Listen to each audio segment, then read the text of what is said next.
Yep. Inside, I want to kill myself. We are on an 0-7 run over the last 2 days. After tonight was just complete bullshit. So that's how I'm going to start off this show. Horrible Sunday, 1-5. I don't even know what to tell you about that. I just don't want to do this anymore. I have never seen anything like this, man. With the slump continuing, 2 straight losses, not a good day at all. 0-4. I just have not had a good season, man. What kind of slump that I'm on? The slump continues. I've reached a new peak, actually. I'm going to burn my Bruins hat, man. I don't know what is going on with the Bruins. March 8th, is that what it is? I don't even know. It's March 9th, I think. Who even knows, man? I don't know what day it is anymore. I don't even know what day it is anymore, man. Back with you after the worst day that I could possibly have. Back with you, as I always am. Until I die, at least. 0-2 yesterday, and yesterday did not go well for me. 0-5. The worst month that I've ever had in my 18 years doing this. I don't know what to even tell you about this anymore. Broke the slump yesterday as the slump just continues. The slump continues. Somebody fucking kill me, please. I don't even know what I should do at this point other than potentially end it all. These losses stay with me. They fester, Jerry. What's up, everybody? It's Toad. Back with you, Toadstool Sports. I can't even talk. Saturday, April 4th. It's 4-4, and it is the Final Four day.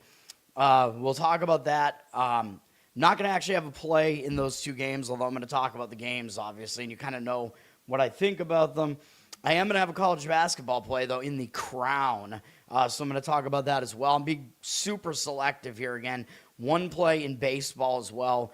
Skipping NBA, and I know there's a massive hockey board, but I really don't like it. So what can you do, man? Trying to be real selective here. I just don't really see anything that I like. Did not go well yesterday. Makes me look like an idiot. We were having a winning baseball season until the last 2 days or whatever, and now we're down in baseball. That game was, it was very lopsided, but it was really just San Francisco's pitching did not hold up at all, and they're not really that bad of a pitching team. That sucked. I don't know what else to say about it. Let's move on to today. We'll start with baseball. We do have a bunch of afternoon baseball here. Most of it later afternoon, though, and then there is some night baseball as well. Baseball all throughout the day and night, man. Starting with St. Louis and Detroit here. There is also going to be a doubleheader in the next series. I'm going to talk about Milwaukee, Kansas City. St. Louis and Detroit. Detroit won the game yesterday 4-0. I do have all the stats up here, but it's still kind of hard to gauge. Is this team good bullpen-wise? Is this team not good? Detroit, overall, is definitely the better team. At least that's what's expected. Detroit used 3 relief pitchers yesterday. St. Louis used 4. I think we're going to give Detroit a little bit of a bullpen edge in this one and the offensive edge as well. Dustin May is also pitching for St. Louis. I am not a fan. One of the worst trades the Red Sox will ever make, involving Tibbs, who they got from the Devers trade. Then they trade him away just to get this piece of shit. Horrible, horrible trade. I don't know what the fuck, dude. Fire Craig Breslow.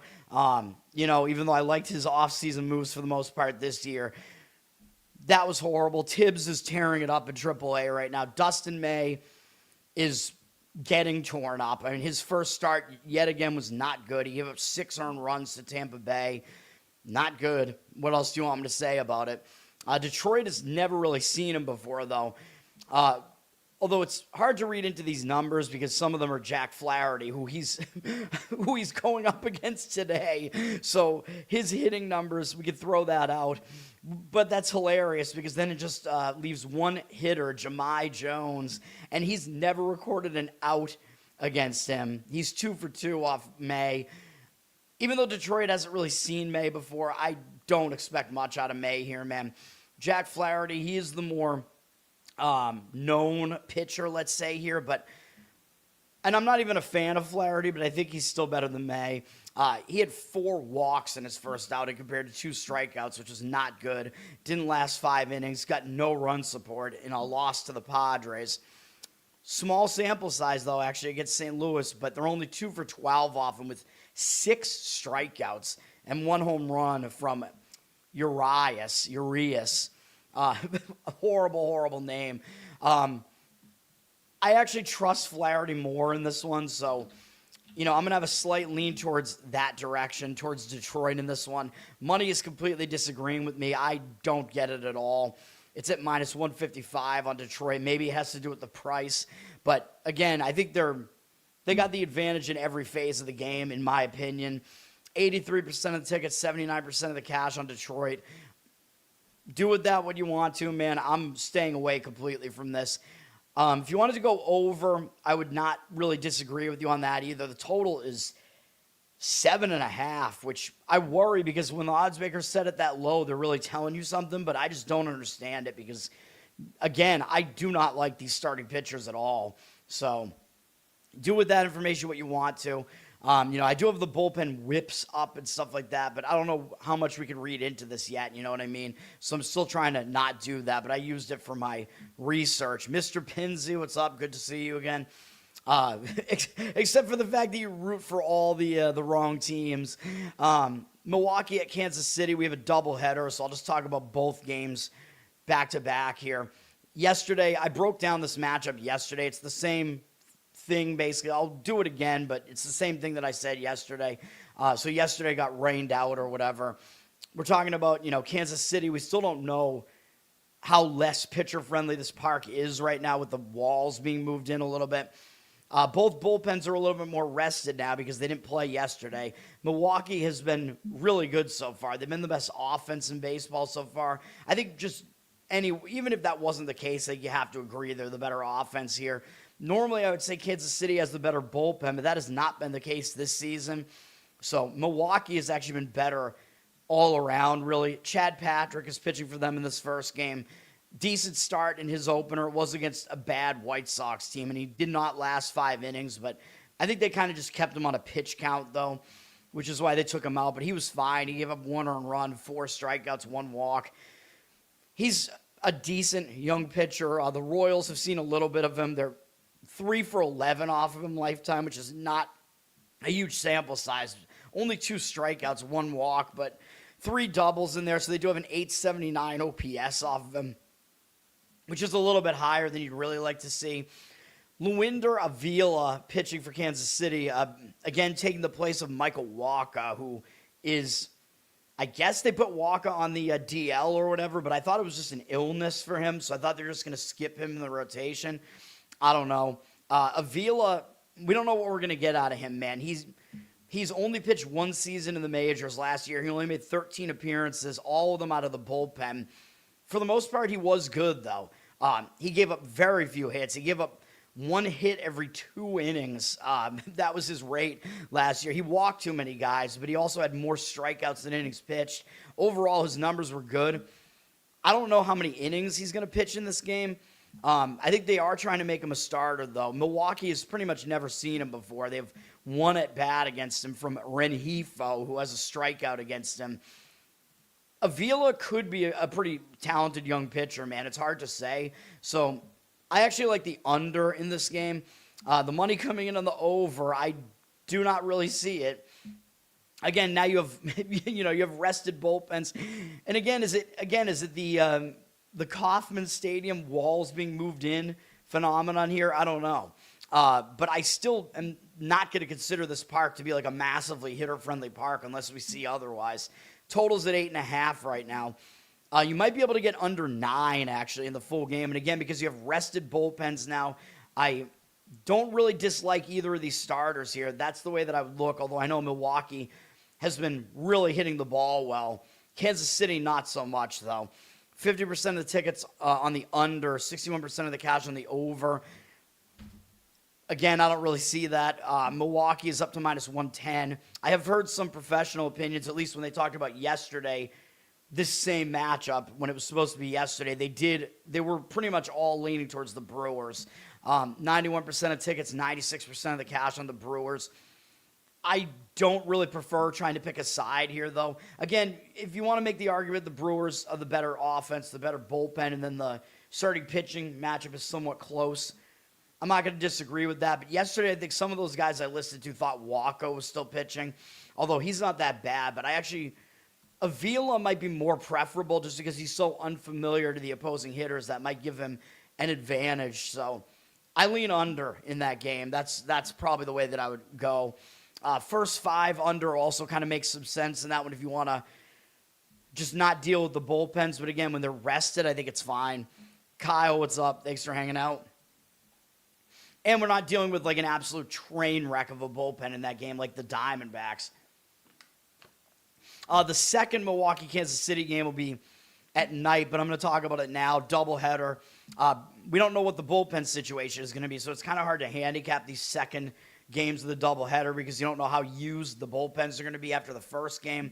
Brandon Sproat is pitching for Milwaukee. They got him over the offseason, I believe, from the Mets. He did not have a good start in his opener. He got wrecked by a not-so-good White Sox lineup, gave up 4 walks and 6 hits, 7 earned runs in 3 innings. That's not going to cut it, but I guess the good news is I do still think he's a pretty talented young pitcher, and he can't possibly be worse than that coming into this game. He made 4 starts for the Mets last year. He did have some issues with walks, but he wasn't that bad. So, I think he does have room for improvement. The Royals have never faced him before, so that should be a little bit of an edge towards him where the offense has never faced him. Seth Lugo pitching for Kansas City. The guy that, the advanced analytics guys always hate this guy.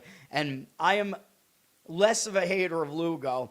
Again, he had a good start in his opener. He shut out Atlanta for 6 1/3. No walks, 3 strikeouts. He had his command.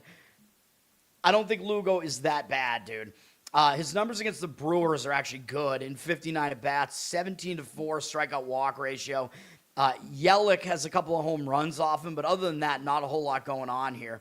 186 batting average allowed, 594 OPS allowed. So that second game there, my opinion is also towards the under in that game, but that one is a little bit trickier because you don't know what the bullpen situation is going to be. But you could make the argument right now, first 5 inning under in this game might make sense. Kansas City already dropped from -120 to -106 on the money line. So some early movement towards Milwaukee, which might be a good sign that maybe Sproat won't be as horrific as he was in his opener. He's really the question mark in this game, though, really, man. Although, again, I know the advanced analytics guys are going to tell you Lugo sucks, and he's going up against a good offense, but he has good numbers against them, man. So first 5 inning under makes some sense to me in that game, not knowing what the bullpens are going to look like going into that one. These are all stayaways for me, though. The one game that I'm going to give out in baseball has like a situation that is pretty much not going to come up very often. Dirty Sock, what's up? Thanks for hanging out. All right, we got Toronto and the White Sox here. The White Sox won the game yesterday, 5-4, interestingly. So Blue Jays, obviously the better team.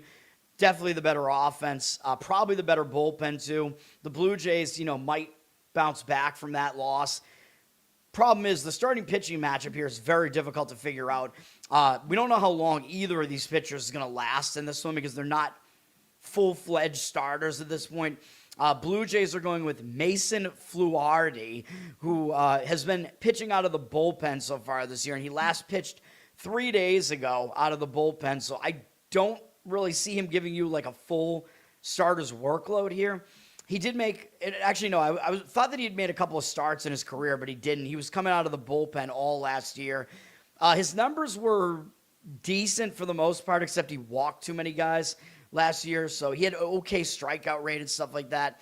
And the White Sox are only 0-for-1 off him lifetime, so not a whole lot to see there with 1 walk. They're pretty unfamiliar with him, but again, I don't know how many innings you're going to get out of him. He might be more of like an opener here, and he's going up against Grant Taylor, who is super young still, and I think the White Sox might be trying to convert him into a starter, although I'm not sure.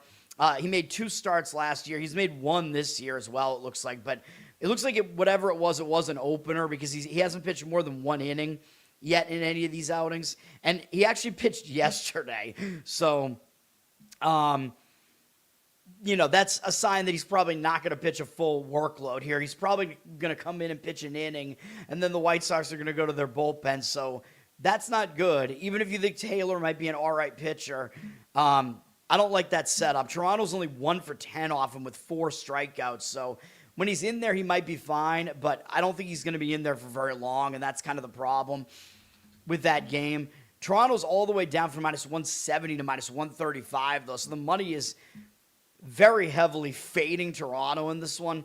95% of the tickets, 68% of the cash on them. Do with that information what you want, but a strong market read towards the White Sox here. I'm having some real troubles, handicapping baseball, man. It's like, I don't know. I don't even know what I'm doing anymore. Baseball used to be one of my best sports, and now I feel like I don't have any vision for it anymore. I fucking hate this shit. And then the under is getting the money too, and I don't even agree with it. I would probably go over in this game. 77% of tickets on the over, 90% of the cash on the under. But if you're looking at two sort of bullpen-ish games here, especially with the White Sox not being a good bullpen, do you really think that's going to work out that well? I don't really think so. I can see some arguments for Toronto over their team total as well here. Looking at what these teams did for the bullpens yesterday, Toronto used a lot of their bullpen as well. They used 5 relief pitchers yesterday, and I'm not a fan of the White Sox bullpen, and they used 4. It was an extra inning game, so an over in that game does make sense to me. Probably more so than trying to figure out what the hell's going to go on with that side. I would lean over. Hindian, what's up? What are we talking about with tadpoles? I don't know what's going on. Baltimore and Pittsburgh. Pittsburgh, I was right about Pittsburgh yesterday. They did get the win. Close game. I liked, Mitch Keller over whatever Baltimore was doing yesterday with Bradish, I think. Bullpen-wise, Baltimore used 3 relievers yesterday. Pittsburgh used 4. Is that what that is? I can't even see anymore, man. I don't think Baltimore's really the better bullpen here, though. Baltimore probably is the better offense out of the two, although I know Pittsburgh improved their offense this year. It's still hard to gauge based off a small sample size that we have so far this season, so kind of still waiting to try to gauge that. Shane Baz is pitching for Baltimore. I think he's an all right pitcher. He definitely has good strikeout stuff. He gave up 4 earned runs on 7 hits against Minnesota in his first outing, which is not great in 5 1/3, but he did have 4 strikeouts, no walks, so his command numbers were pretty good, which they usually are. A lot of times he just gets hit too hard. Pittsburgh only has 16 at-bats against him, 7 strikeouts, no walks, no extra base hits, 250 batting average, 500 OPS. So Baz has been okay against Pittsburgh in the past. He's going up against Mlodzinski for Pittsburgh here, who's kind of a converted reliever. Mlodzinski went 4 1/3 in his first outing against the Mets, who are a good offense. He had 8 strikeouts and no walks, so that is pretty impressive. High strikeout rate in that one. Threw too many pitches, though. Didn't walk anybody and gave up 2 earned runs. So overall, it was a decent start, and Baltimore has 11 at-bats against him, only 1 hit, 3 strikeouts, 1 walk, 0.91 average to do the math there, and 258 OPS. So both starters actually do have good numbers, if you want to say that, in a small sample size against these opposing bats. Baltimore's a public side, 60% of tickets on them. The actual money is coming in on Pittsburgh, 50-50 on the cash, and Pittsburgh flipped to a minus 107 favorite. So the money is indicating on the Pittsburgh side here. I don't know what to do with this game, man. I don't. The money also isn't really indicating on the under, and I was kind of thinking under, maybe in the first 5 innings, because these pitchers seem to match up at least pretty well and have good strikeout stuff. 75% of tickets and 65% of the cash on the under. Total sitting at 8.5 and hasn't really moved. But at first 5, under would probably be at about 4. But I don't want to do anything with it, man. And the strongest market read is Pirates, but that game is just a complete stay away. you guys are all tadpoles. All right, I don't know. I don't know. I kind of want to think of a better name than that. I don't know. You're not my children. What? Dodgers at Washington. I mean, this is definitely one of the bigger mismatches of the day, at least as far as how good each team is. You know me, I don't think that the Nationals are any good at all. Dodgers absolutely blew them up last night, 13-6. We know the Dodgers are the better team. The Dodgers bullpen actually hasn't been that bad this year so far either, and it's probably still better than whatever the hell Washington's is. Dodgers used 4 relief pitchers yesterday, though. Washington used 3, but I still don't like Washington's bullpen. You know the Dodgers have the way better offense. We're not going to even think about that. And the Dodgers have the better starter here. Glasnow is pitching. He was good in his first start against a pretty good Diamondbacks lineup, which is better than Washington's. 6 strikeouts, 1 walk, went 6 innings in that game, 2 earned runs allowed. Solid outing from him. Against Washington, only 8 at bats, so surprisingly, they haven't faced him much. He has allowed a 375 average and 1,694 OPS to them, though.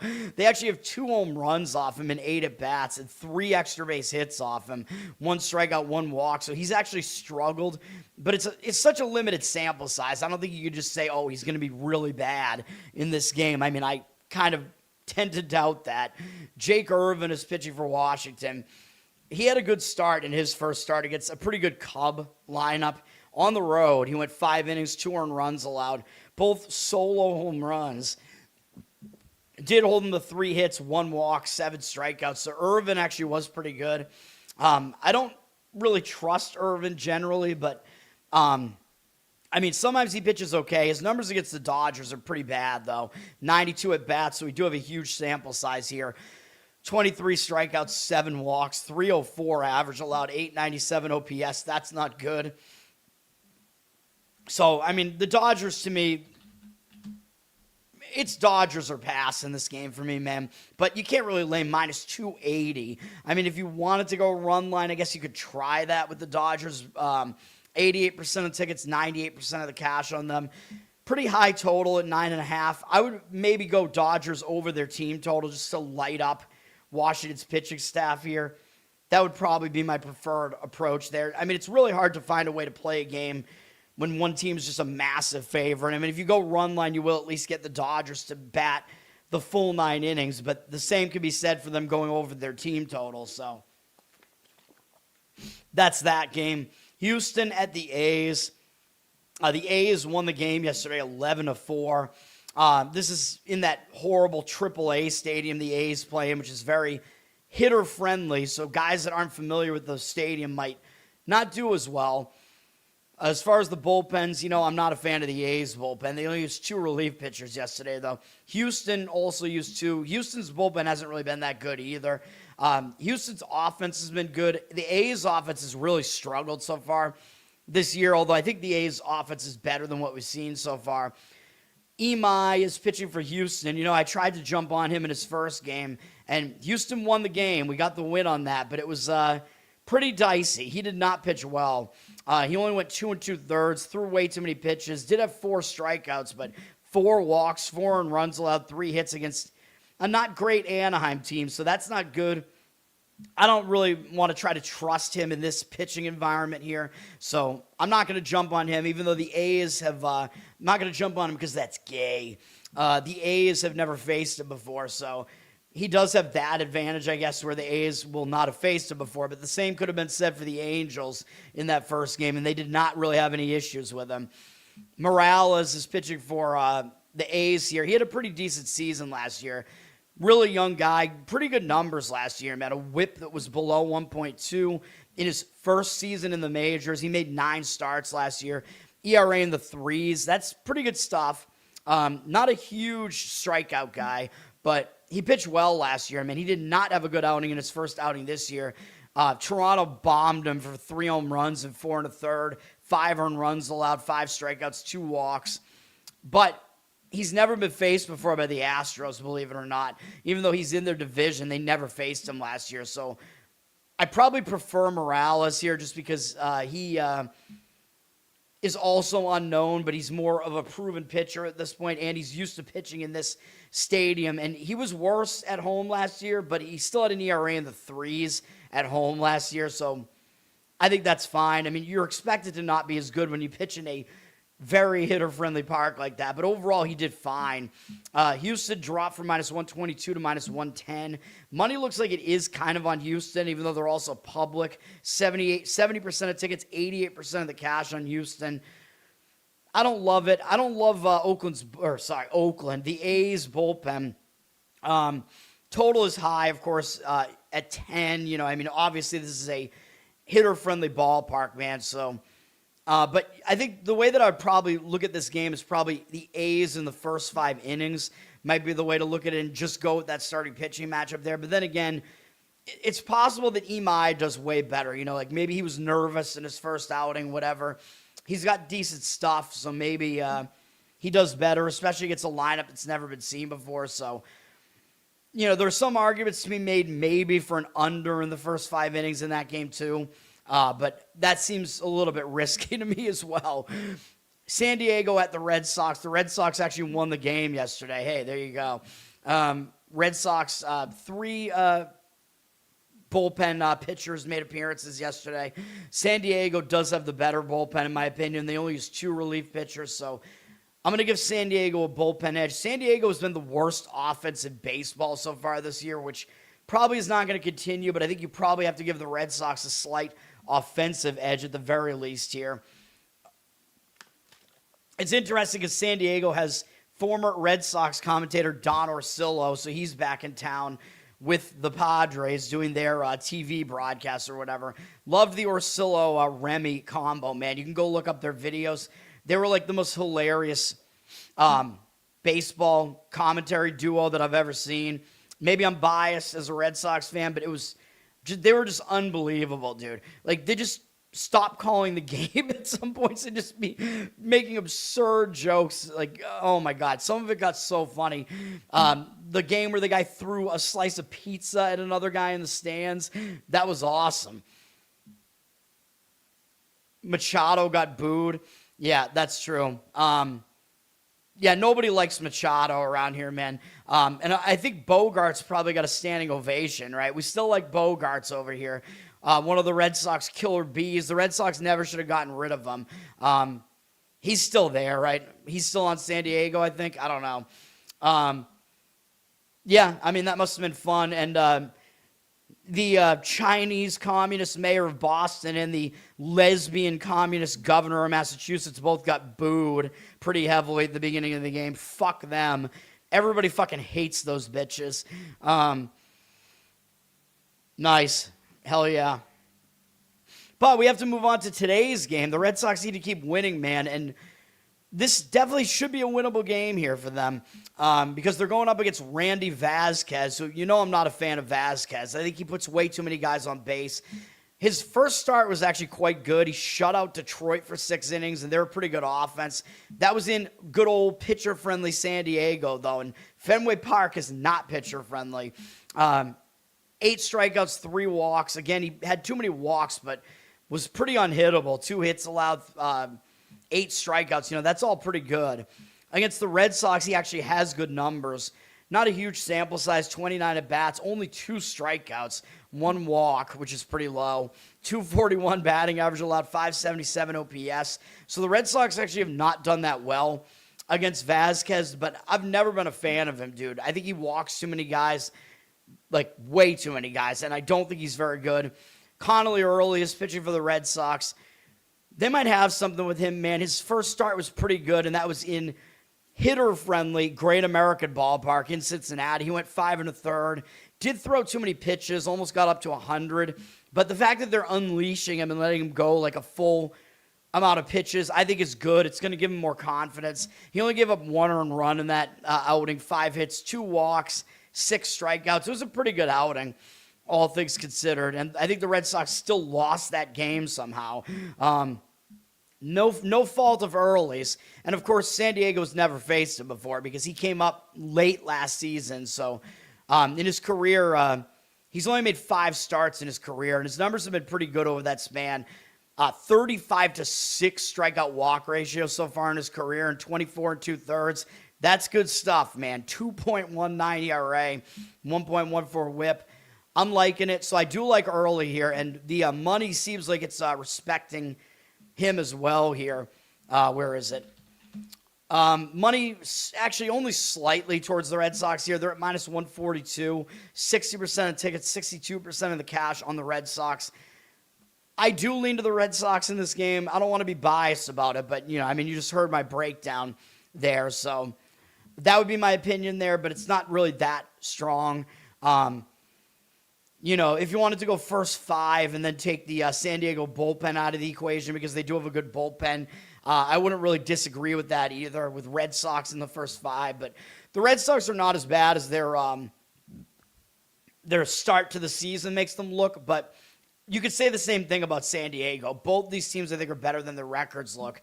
But San Diego really is off to a bad start on the offensive side of things. So, but then again, you see who's in their lineup, right? Like their lineup is not one of these absolutely atrocious lineups. They're actually fairly decent. So, all right, we have Miami at the New York Yankees. The Yankees won yesterday easily, 8-2.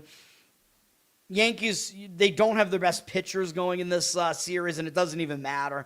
Miami's not good, dude. Miami, they looked good at the start of the season, basically because of who they faced. They faced the Rockies and the White Sox. Yeah, the Yankees are not the Rockies and the White Sox, okay? Miami, I'm not buying it, even though they're up near the top right now of the bullpen numbers, the hitting numbers. I'm not really buying it. Miami used 3 relief pitchers yesterday, but they didn't use any the prior 2 days. Yankees were off on Thursday as well, I believe, and they used 4 relief pitchers yesterday, but they did not use them for a lot of pitches, so some of those guys might be available again.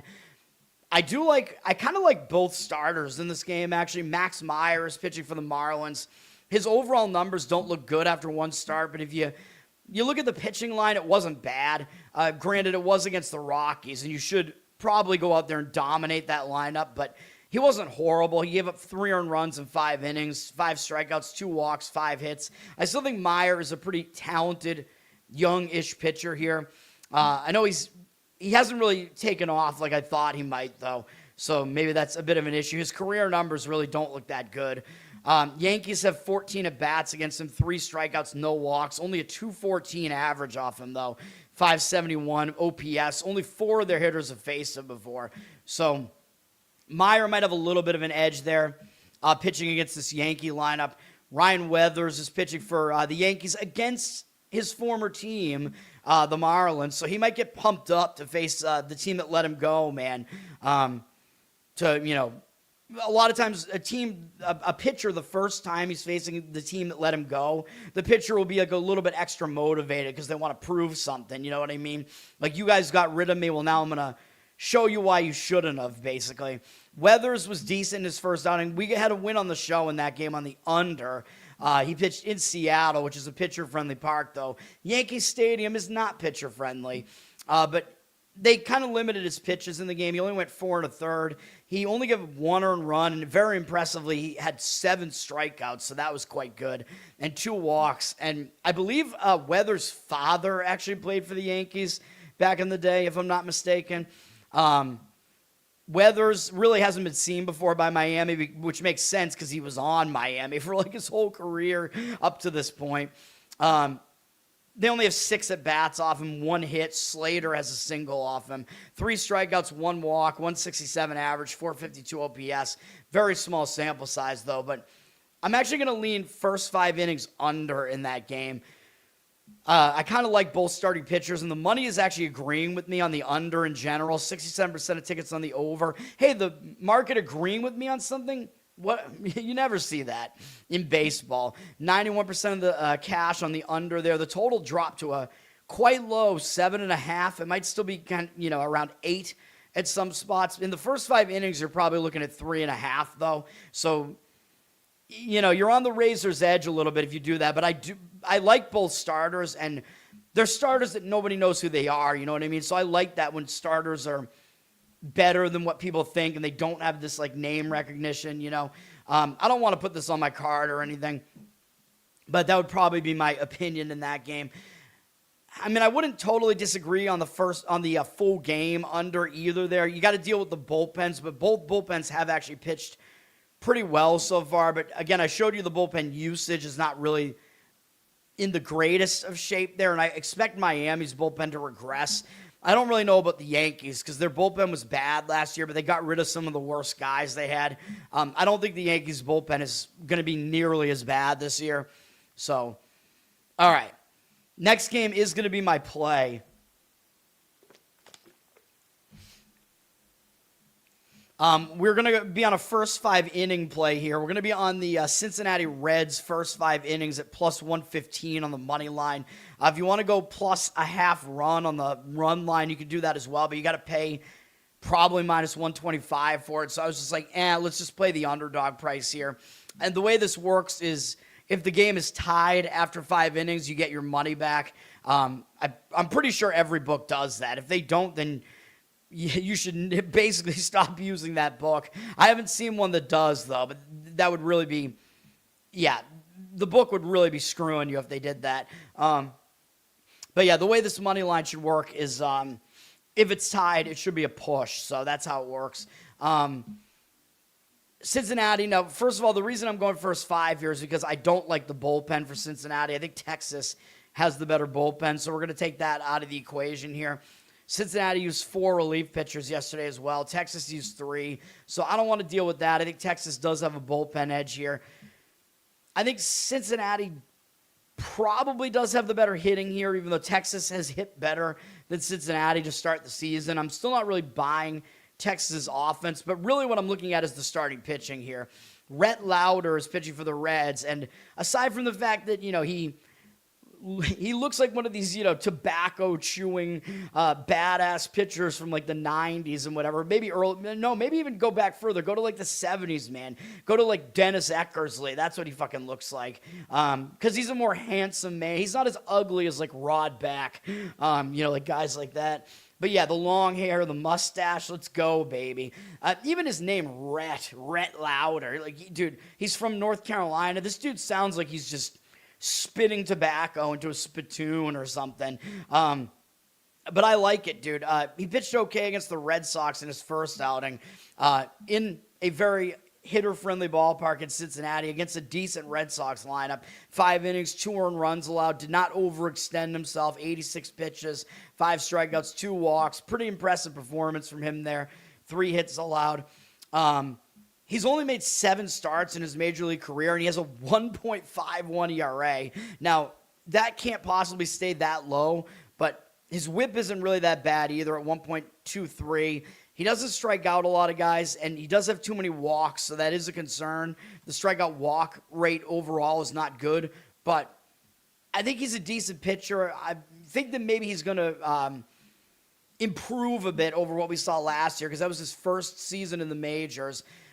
He's only 24, and the other good thing we have is Texas.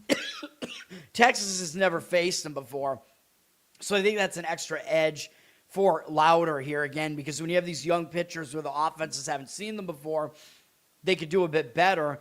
But the even better thing is he's made a start already this year, and his counterpart in this game has not made a start yet this year. So, I like that. It's like a similar handicap to what we do in these college basketball tournaments and stuff like that.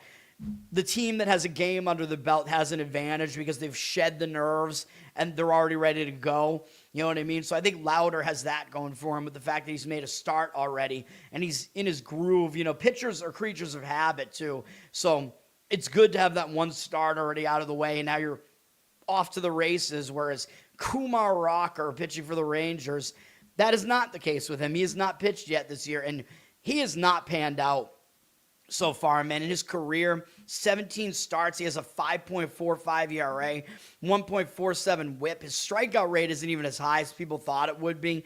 And, his walk rate is not horrible, but not good. But he gets knocked around, dude. He's allowed way too many hits.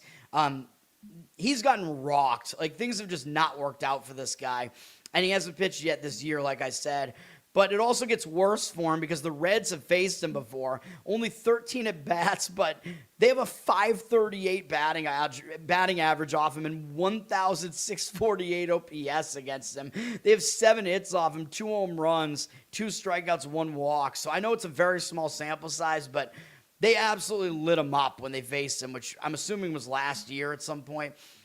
Yeah, in fact, it was in March. It was his first start of the season, which I guess you could make the argument that, you could kind of throw the first start out because of the jitters, but this is his first start of this season, and he's pitching against the Reds again. And in that outing, he was pretty bad, which amounted to all those stats I just gave you.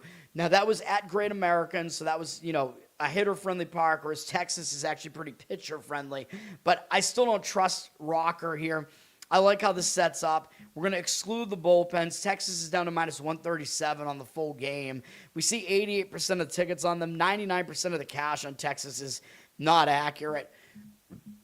So we'll see what the market looks like when this game goes off. The market agreed with me on my under last night, by the way. If you look at the final market numbers on that, the market read, that over was public in that game that I went with last night, man, and there was less money on it. So the market agreed with me, and it just didn't pan out. I don't know if the market's going to agree with me here or not, but we are going to go Reds first 5 innings in that game.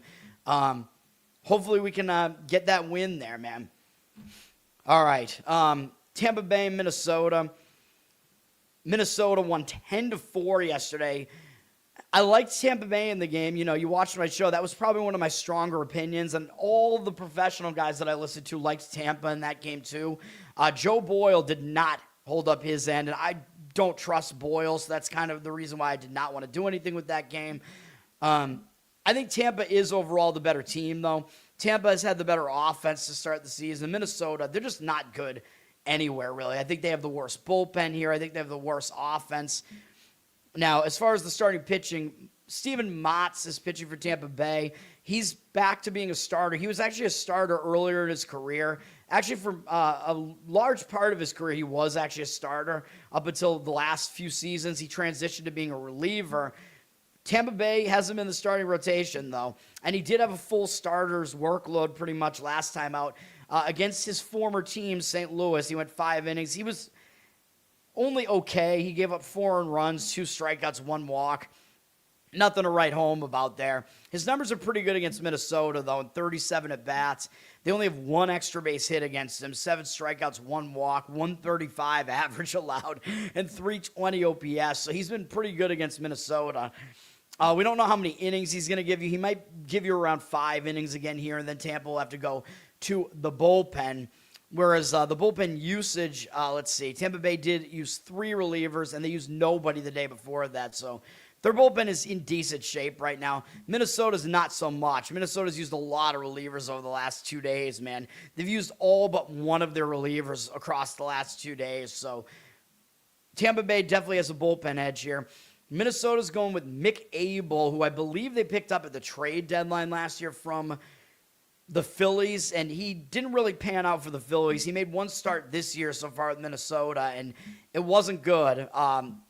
He put so many men on base in this game, it's actually insane that he only allowed 5 earned runs in 3 1/3 innings at Baltimore. He gave up 8 hits and 4 walks in that outing, so he probably should have allowed like 8 runs. I mean, yeah, he actually got lucky that he only allowed 5. 4 walks, 4 strikeouts. Not a good outing from him, man. Don't know if he's going to pan out to be anything good.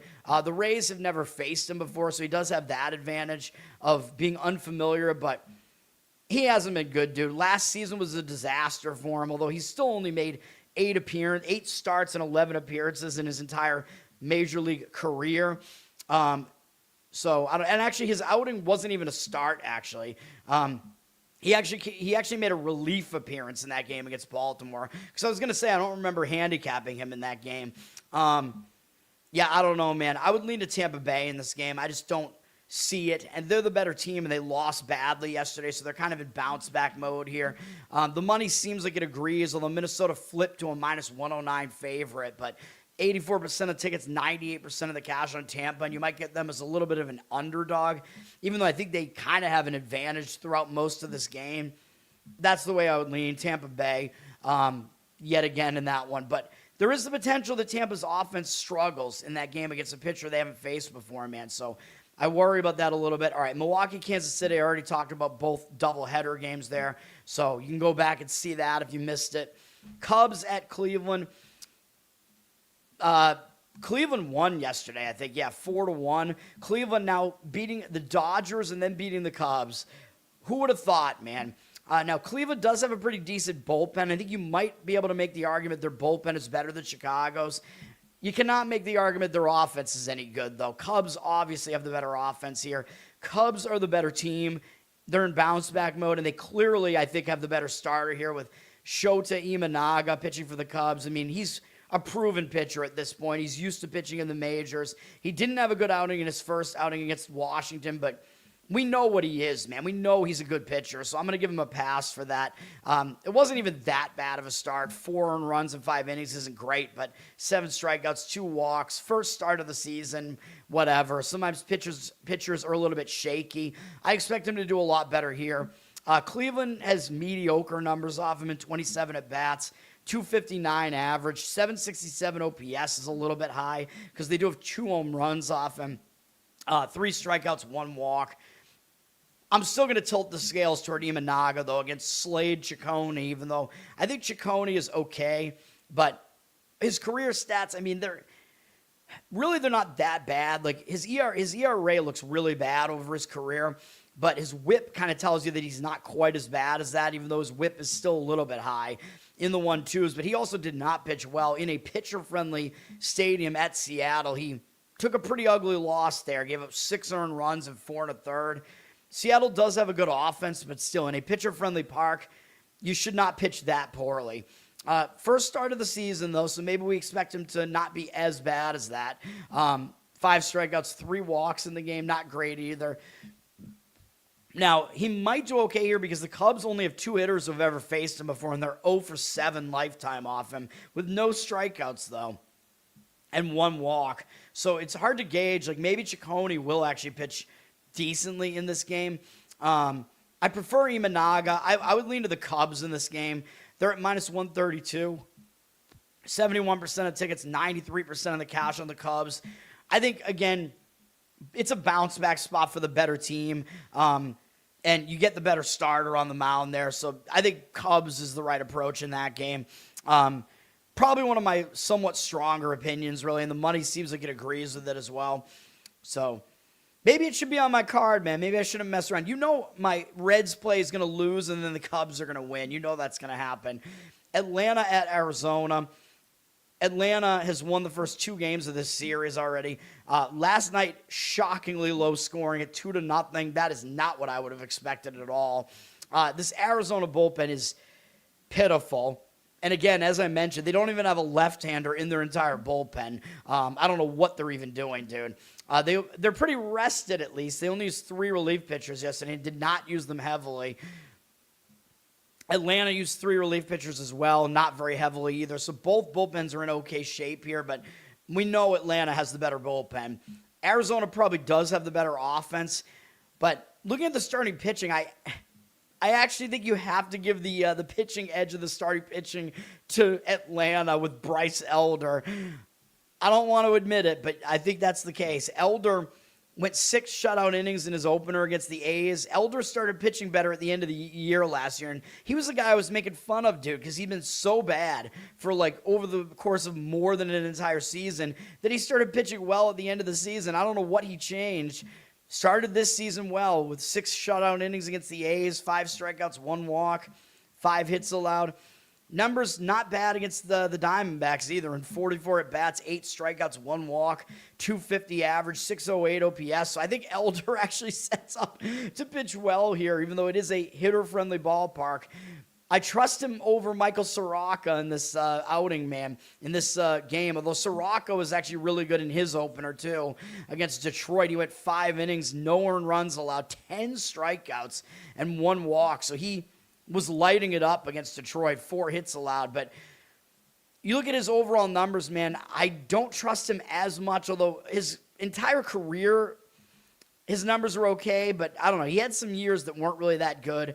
He actually was on Atlanta earlier in his career, and They wound up getting rid of him because he started really struggling. So overall, he's not that bad, but really the issue is that he kind of walks too many guys is most of the issue with him. And he usually does not strike out as many guys as what we saw in that previous outing. He also does not do well against the Braves in 23 at-bats. 348 average, allowed 1,052 OPS, 4.2 strikeout walk ratio. I got to lean to the Braves in this one, man. I don't want to, but I have to do it. The money seems like it agrees. Arizona's minus 112 here.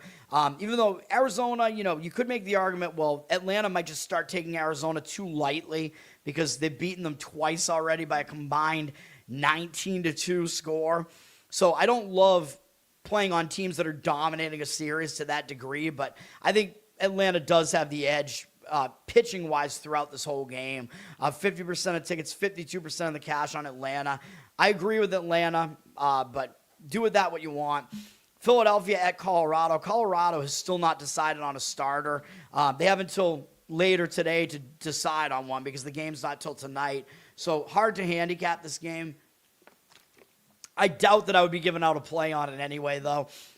Colorado lost 10-1 last night or yesterday or whatever to Philly. We know Philly's the better team. They got the better offense. They got the better bullpen. Likely they have the better starter on the mound. I don't even know if it matters who Colorado's going to put on the mound here. I don't really even like Jesus Luzardo that much, but he's probably better than whatever Colorado's trotting out there. Luzardo gave up 6 earned runs in his opener against Texas, which is pretty bad. But if you look at his numbers, he only gave up 6 hits and 1 walk, so he got super unlucky. He gave up 2 home runs. It seemed like they came at the worst possible time. 7-1 strikeout walk ratio, so he was not anywhere near as bad as the amount of runs make it look there. Against Colorado, he does have good numbers in 23 at-bats, 10 strikeouts, 3 walks, 174 average, allowed 617 OPS, so you could probably trust Luzardo here. I don't know what he looks like in Colorado, though. Let me see. Has he actually pitched in Coors? He did. He actually pitched well. He pitched once in Coors last year in May, and he went 6 innings. He had 1 earned run, 10 strikeouts, 3 walks. So a lot of those numbers I just showed you were from that start. So he's pitched in Coors before, and he's actually been good. So I think you could probably trust him in that game. If you wanted to go run line on Philly or something, I guess you could take a shot with that. I would not try to play Colorado in that one, though. Totals at 10.5, of course, because it's in Coors Field. Philly is a minus 230 favorite, which is pretty heavy, man. You're not really getting any value on Philly if you want to try to play Philly, though. So, you could look Colorado under their team total, man, because it's a Coors Field game. Their team total will probably be somewhat on the higher side if you want to go with Luzardo to hold them down, but then you got to deal with Philly's bullpen. Philly's bullpen is not great, so you do have to worry about that. Colorado only used 1 relief pitcher yesterday, so their bullpen is rested at least. Philly only used 3, so they didn't really have heavy usage yesterday either, though. So that's some information for you on that game. Will, what's up, man? Yeah, that's right. I didn't talk about that. Well, I haven't talked about the you guys know that I don't think UConn's going to beat Illinois today. But, yeah, it's hilarious that the UConn women are the reason. They're already the reason, right? Because they were the first team that lost. So they're already the reason why. If people don't know, Jordan's Furniture, New England furniture chain, where I got some of my furniture there, known for their ads with Barry and Elliot, although Barry stepped down a long time ago, even though I think they're brothers, right? So Elliot is kind of the sole Jordan's Furniture spokesperson now with his white ponytail. Dude, he looks like he doesn't age anymore. He's looked the same age for like 30 years now. Anyway, Jordan's Furniture does all these promotions related to sports. So like they had They had this one back in the day, the series sweep promotion. After the Red Sox swept the World Series the first time they won it against the Cardinals, the next time they were in the World Series, it was, if the Red Sox sweep the World Series, you'll get like free shit or whatever. And I think it happened again, right, against the Rockies. I think the Red Sox did sweep that one, if I'm not mistaken. So Jordan's Furniture got kind of killed on that one. But yeah, this year, their promotion was if both UConn women and men make the final, make the championship, you get free furniture of some kind if you signed up for this promotion. And now, people are not going to win that. I'm shocked that the women lost, though, dude. The women, like I showed you, they were like, at the start of the tournament, they were like minus 275 to win the entire tournament. I think they were probably about 8-point favorites in the game last night, and they could not score at all in that game against South Carolina. South Carolina doesn't even match up that well against UConn because South Carolina doesn't take threes. So they're a team that if they fall behind, they can't catch up. But they never had to because they were winning the game. So they got into this low-scoring, like, slugfest, basically. And, yeah, UConn couldn't hit anything in the game. It was crazy. I actually, I had it on for a little while, and I'm like, what the fuck is going on here? And then the coaches got into a fight at the end of the game, which, is a man versus a woman. But, dude, I'm going to side with the man in that fight with Gino Auriemma. Of course, I'm going to side with the Italian man over the black woman, okay? I'm sorry. But I'm not a fan of Dawn Staley, South Carolina's coach. She's just this DEI promoting moron, basically. So, yeah, not going to side with her over an Italian man, all right? So I'm going to side with Gino on that, even though I'm not really that much of a fan of him either. But, yeah, I'm not really happy about it. And then my bracket completely went down because, as you guys know, I had Texas beating UCLA in my bracket. And, the public was taking UCLA to an insane degree. And, by the way, UCLA, their only loss on the entire season was a blowout loss to Texas. Texas actually matches up pretty well against them, but UCLA changed what they did, and they turned it around, and they won the game last night in a closer game, so I'm not happy about that. I think UCLA is going to win the championship now. Well, actually, maybe not. South Carolina's got the experience and won it.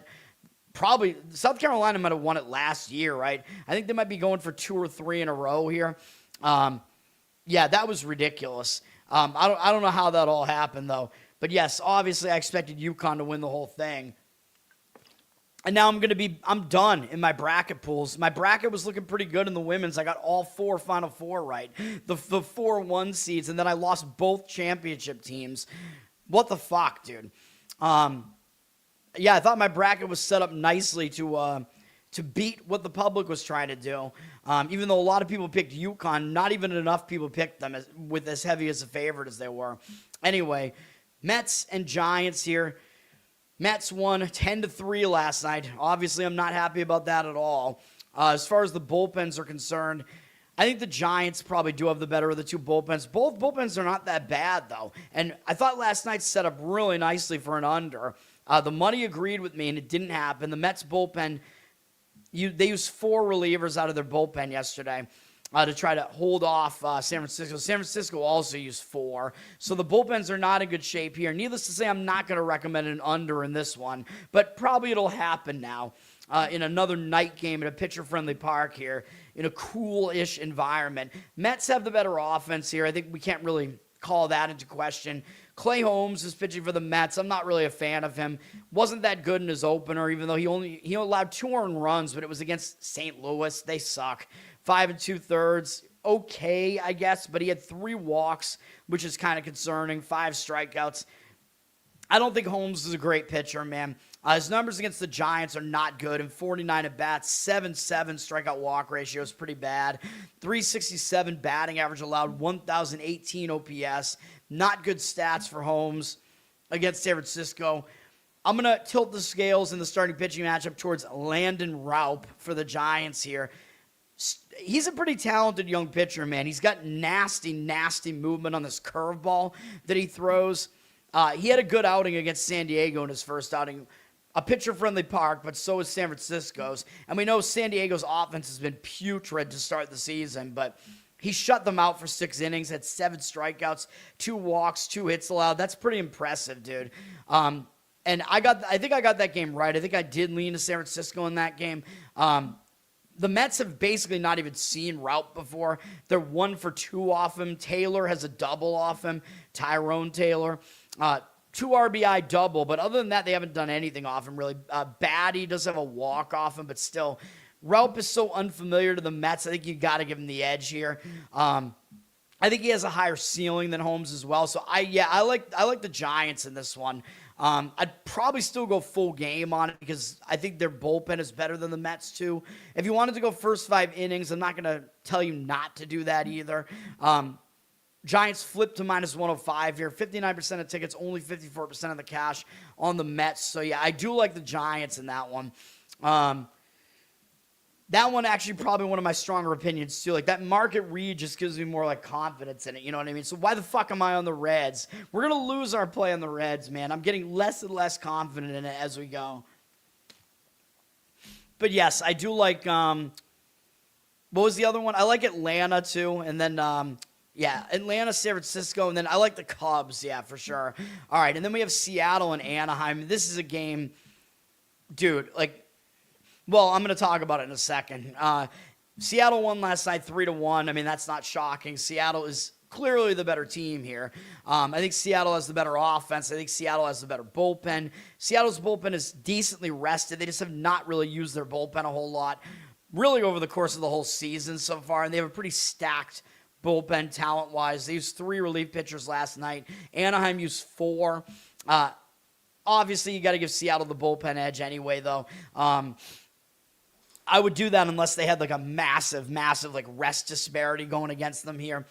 Seattle's got the better offense, and I think they have the better pitcher on the mound, too, with Emerson Hancock. He's a young guy. He hasn't really panned out yet for them. I don't really like his career stats, dude. He doesn't strike out a lot of guys typically, but he doesn't put a lot of guys on base, really. So, you know, that's the one thing he has going for him. Even though his career whip is actually still bad, but, well, actually, yeah, his walks are too high. What am I saying? His walk number is too high. But whatever. That was not the case in his first start against Cleveland. Now, Cleveland's not a good offense, but neither is Anaheim. He no-hit Cleveland for 6 innings, man, and they took him out from a no-hitter? What? What are you doing, man? He had 9 strikeouts, 1 walk, no hits allowed. Really impressive from Hancock in that one, man. Against Anaheim, those numbers are not as impressive. In 24 at-bats, 292 batting average allowed, 737 OPS. So, not great there. 5 strikeouts, 1 walk. And the thing that worries me about Hancock, besides the fact that his career numbers just haven't been very good, is sometimes when a pitcher comes off a huge performance like that, a lot of times they won't pitch well in their next game. So I do worry about kind of the letdown there. But there's no way that you could do anything with Anaheim here with Jack Kohanowitz pitching. I mean, this guy might be the worst pitcher in any starting rotation in baseball. Like, I don't understand how this guy still is there. Like, try to convert him to a reliever or something and see what he can do there. Like, dude, I don't know what's going on. He should probably be out of baseball. We faded him. That was that game where we went with Imai, who also didn't pitch well, but Kohanowitz was bad enough that we still got the win with Houston there. Kohanowitz had 5 walks, 4 hits allowed, gave up 5 earned runs in 4 innings, 3 strikeouts against Houston. Bad.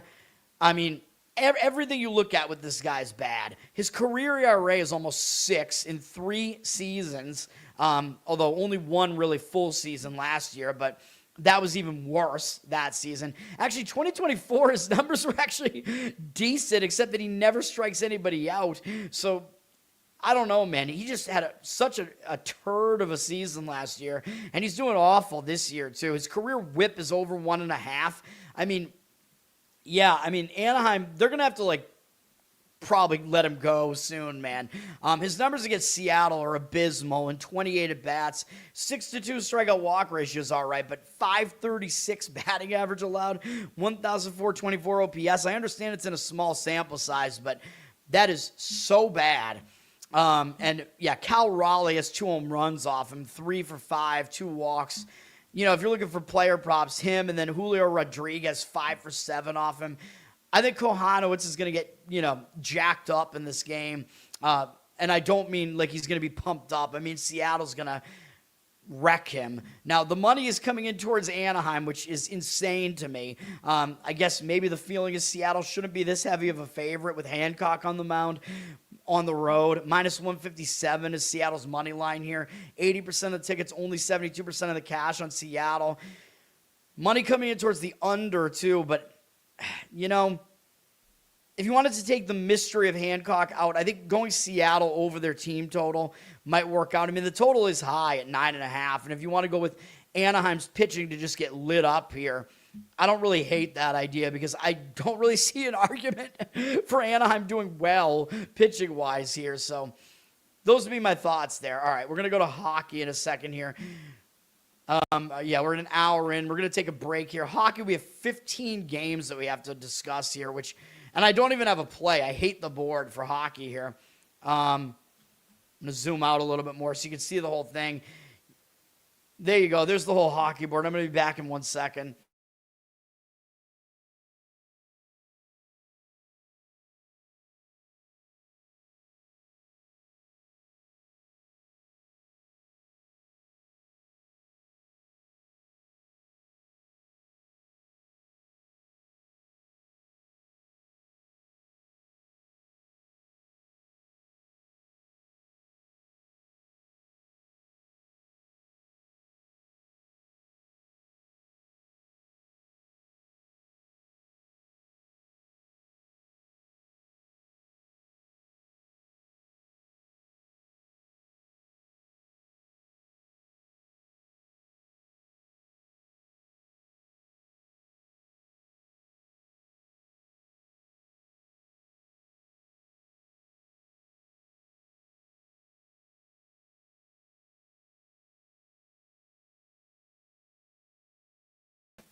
All right.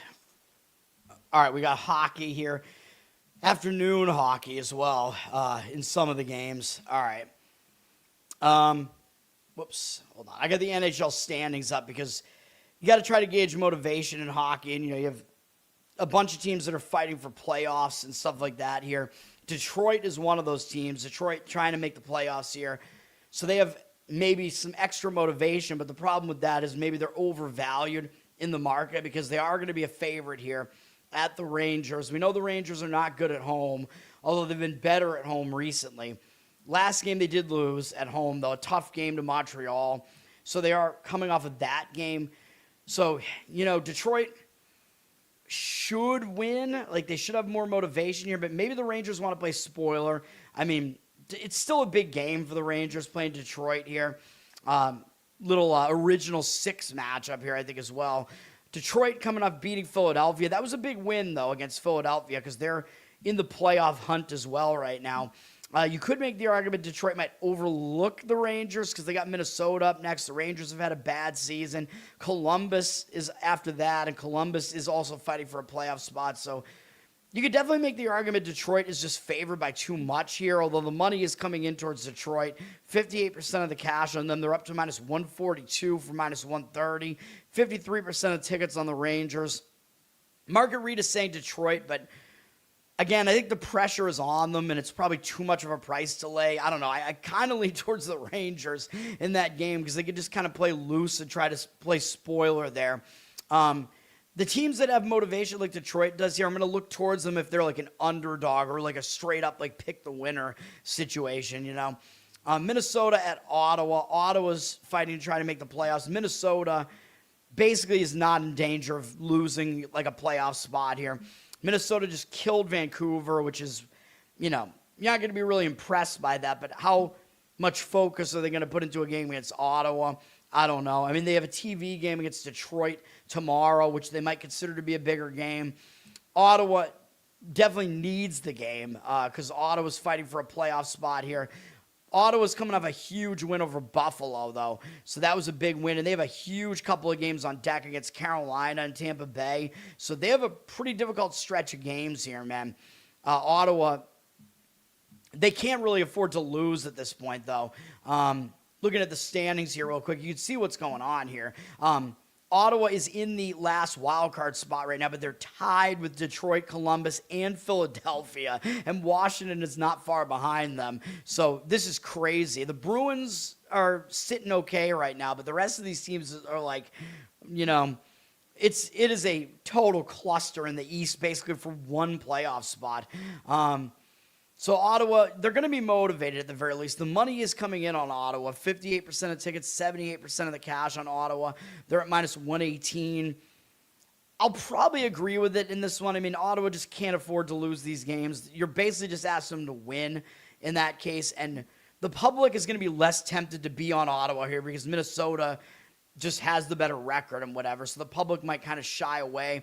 Unlike with Detroit, where you think the public might just be on Detroit a little bit more because they know they're the better team. Ottawa's a little bit under the radar there. Although people probably do know they're fighting for a playoff spot.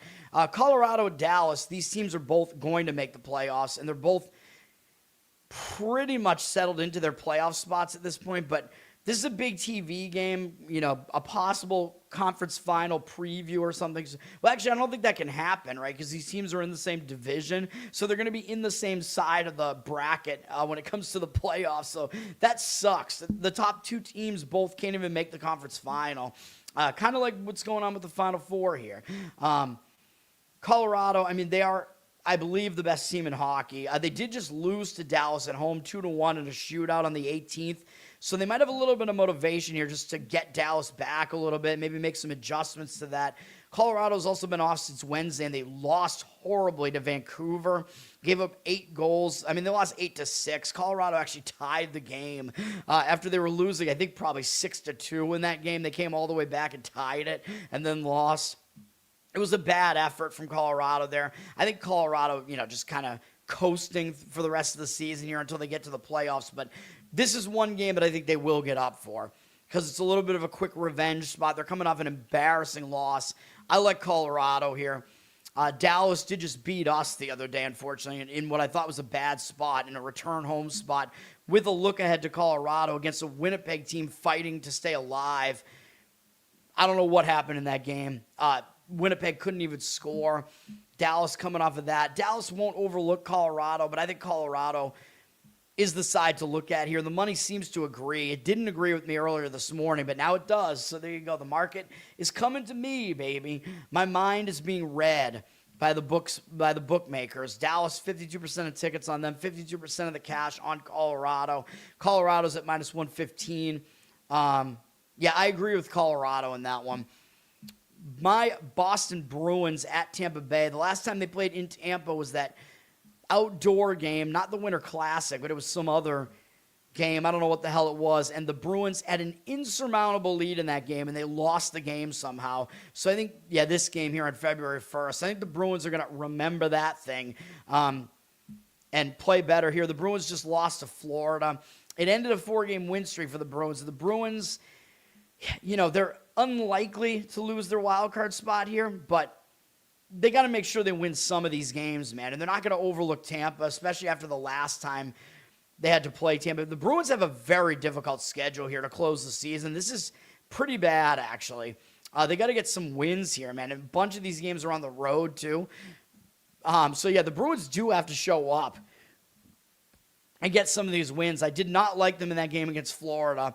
They did take the loss. It was kind of a sandwich spot. The Bruins are now coming off that, although playing Florida is still kind of big because they have that rivalry that they have there. But again, I think the Bruins are going to show up in this one. I actually do like the Bruins in this game. Tampa Bay doesn't need the game as much. Tampa Bay pretty much settled into at least a playoff spot. They're coming off a blowout win over Pittsburgh, 6-3. They got Buffalo on deck, which might be a bigger game for them at this point. So I like the Bruins here. Hopefully they can get the win. They're going to be a big underdog. Tampa Bay minus 180 here. 70% of tickets on Tampa. 53% of the cash on Boston. So the money does agree with me with the Bruins there. You can make like a split bet, puck line, money line split there. To mitigate the risk, basically make your own +1 puck line. Wouldn't disagree with you on that one. Florida at Pittsburgh. Florida, effectively they're eliminated, even though mathematically they're not. They're not making the playoffs this year, man. They are coming off that win over the Bruins. They're starting a road trip. I don't think they're really going to overlook Pittsburgh though, because they get a chance to not really play spoiler, but beat a team that's probably going to be in the playoffs. Pittsburgh though did just lose pretty badly at Tampa Bay. Now they're back at home after one game on the road. I don't really see Pittsburgh not showing up for this game either. Pittsburgh, they're not exactly totally safe here. They're only 4 points above the bottom wild card spot here. So there is that. Pittsburgh is a big favorite at minus 208, but the money is kind of indicating on Florida. Pittsburgh, 86% of tickets, only 81% of the cash on them. I don't necessarily disagree with the Florida side here. I think you could argue that Pittsburgh is just too heavily favored here, and you'll get like a pretty good price on a Florida puck line there probably, but I don't really have a strong opinion on the game at all. NHL Network, Montreal at New Jersey. New Jersey is technically still alive. Montreal is pretty much safe, I would say, as far as getting a playoff spot of some kind, because they're in the better division there, which unfortunately also I believe happens to be the Bruins division.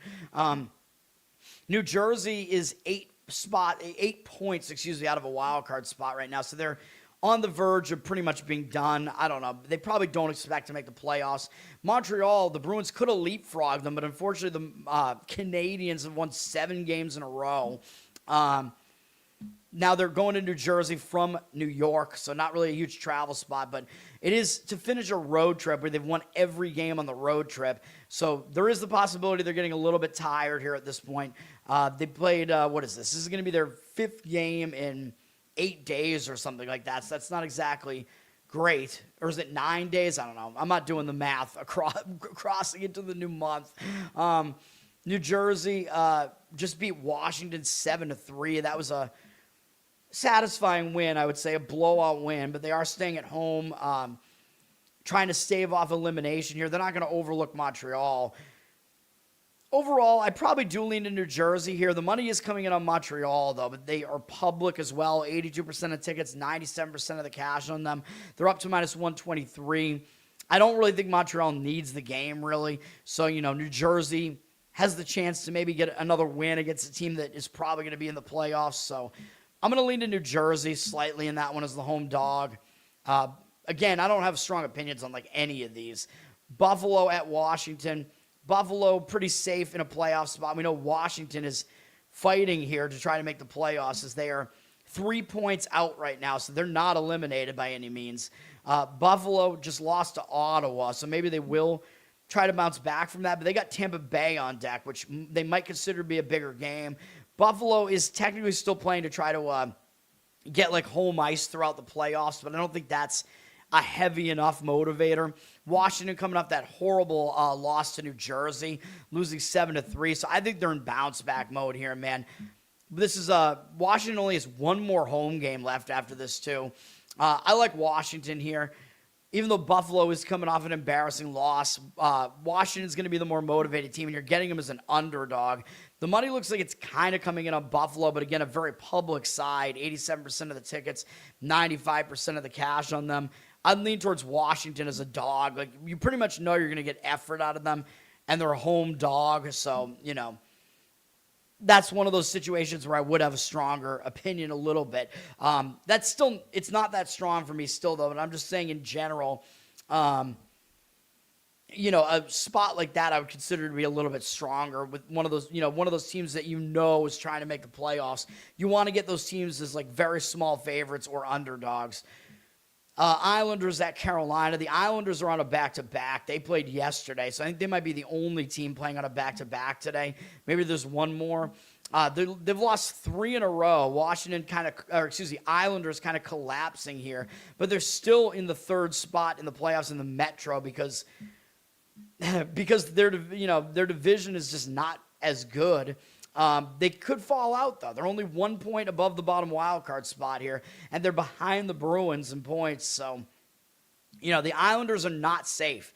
They got to win, and they're probably going to show up at least here, but they have to travel down to Carolina with no time off for this one game, although they did have a couple of days off before the Philadelphia game. Carolina just swept a home-and-home against Columbus. Carolina doesn't really need the game as much, although they are trying to get the home ice throughout the playoffs. But I think they're less motivated here than the Rangers will be. Carolina is rested, though, and staying at home. So, the Islanders, not the Rangers. I lean to the Islanders here, but I still don't really want to do it. You'll get a huge underdog price on them, though. Carolina's -240. 87% of tickets, 98% of the cash on Carolina. Looks like some of the money's actually on the Carolina side. I'd look towards the puck line with the Islanders, though. You'll get a pretty good price on them as an underdog there just to try to keep that game close in a spot where I think they'll be more motivated. Winnipeg at Columbus. Winnipeg is still trying to stay alive here, but so is Columbus at this point. So in opposite conferences. Both these teams are trying to stay alive.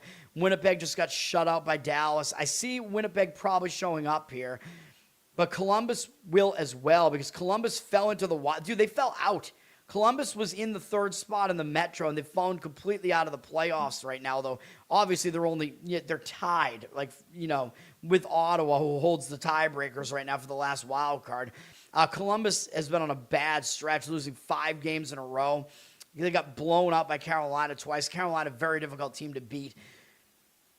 To me, I think Columbus does bounce back from that as well. Tough game to predict because both teams are probably going to show up. Winnipeg is only 3 points out of the last wildcard spot in the West over there, so they're going to show up as well. Tough game, man. Tough game to predict. Both teams will be motivated. Columbus at minus 143 here. 87% of tickets, 98% of the cash on Columbus. Columbus is looking like a public side, and they dropped from minus 155 here. I don't know. I kind of lean towards Winnipeg slightly in that one, but kind of just because obviously I like their goaltending a lot better. If Hellebuck is in net, I don't know if he will be. He probably will be because he is a grinder, but I don't know. He's played 5 games in a row, though. But they did have yesterday off, so I don't know. We'll see what the goalie situation is in that one. I don't want to do anything with that game anyway, though. Utah at Vancouver. Utah has now fallen into a wild card, so they're going to be motivated to show up here. They're probably going to make the playoffs. They're in a similar position to the Bruins, where they do have a decent lead over the next closest wild card. But Utah's also tied with Vegas right now. No, Utah's in the Central, right?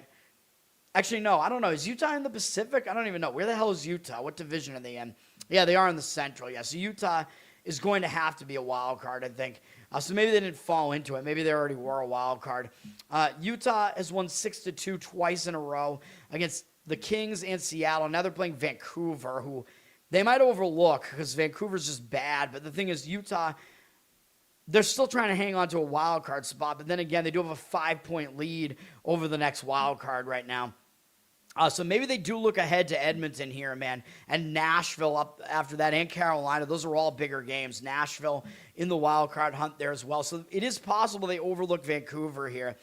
Vancouver's bad. Vancouver did just have a huge win over Colorado on the first, and then they couldn't hold it up on the back-to-back, man. They got kind of blown out by Minnesota in the next game. But the problem with Vancouver is they're returning home from a road trip, and I don't like that. Teams are returning home from road trips. They've been away for a week. Now they're coming home. A lot of times they'll overlook their opponent and get distracted and whatever. Vancouver does have kind of a bigger game on deck against Vegas, so Vancouver might not give you a full effort here either. They're a dead team, so they're only going to show up for some specific games, and I don't know if facing Utah is good enough, but I would not lay this price with Utah either. At minus 215, that price is very high. 92% of the tickets, 99% of the cash on Utah. Yeah, God. It's a real ugly game, man. I don't really see much of a way of playing this, to be honest. If you wanted to go like Utah over their team total, maybe that's the approach, because they'll probably be at least motivated to score here. In Vancouver on the return home spot might let it up a little bit, and it's a high total. It's 6.5, juice to the over. So maybe Utah over their team total. You're probably going to be asking them to score about 4 goals in the game, though, or maybe even more.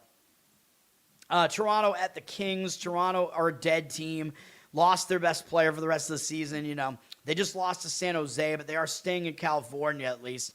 I don't know why the schedule ends up like this. You play Anaheim, then you have to go to San Jose, and then you go back down and play LA.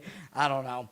LA is fighting for the last playoff spot, so Toronto can kind of play spoiler here, but I don't know if they care that much about spoiler against an LA team that they probably just don't care about. LA is coming off a big game against Nashville where they lost at home. LA, not a good home team, lost in overtime, and that was a wild card type of battle here because all these teams are tied right now, dude. San Jose, Nashville, LA are all tied, with San Jose holding the tiebreakers for the last wild card right now. And St. Louis and Winnipeg not too far behind. Seattle still kind of in the mix there too. And LA has Nashville again next, so they're in a They're in a Predator sandwich, which doesn't sound very good at all there. I would lean to Toronto here, man. I mean, Toronto doesn't have anything to play for, but it's kind of a bad spot for LA, and the pressure's on them, and they're a pretty heavy favorite at minus 182, down from minus 195. 81% of the tickets, 94% of the cash on LA. So the money is kind of indicating towards LA, but I like Toronto there. It would be like a split bet, puck line, money line there. Vegas at Edmonton.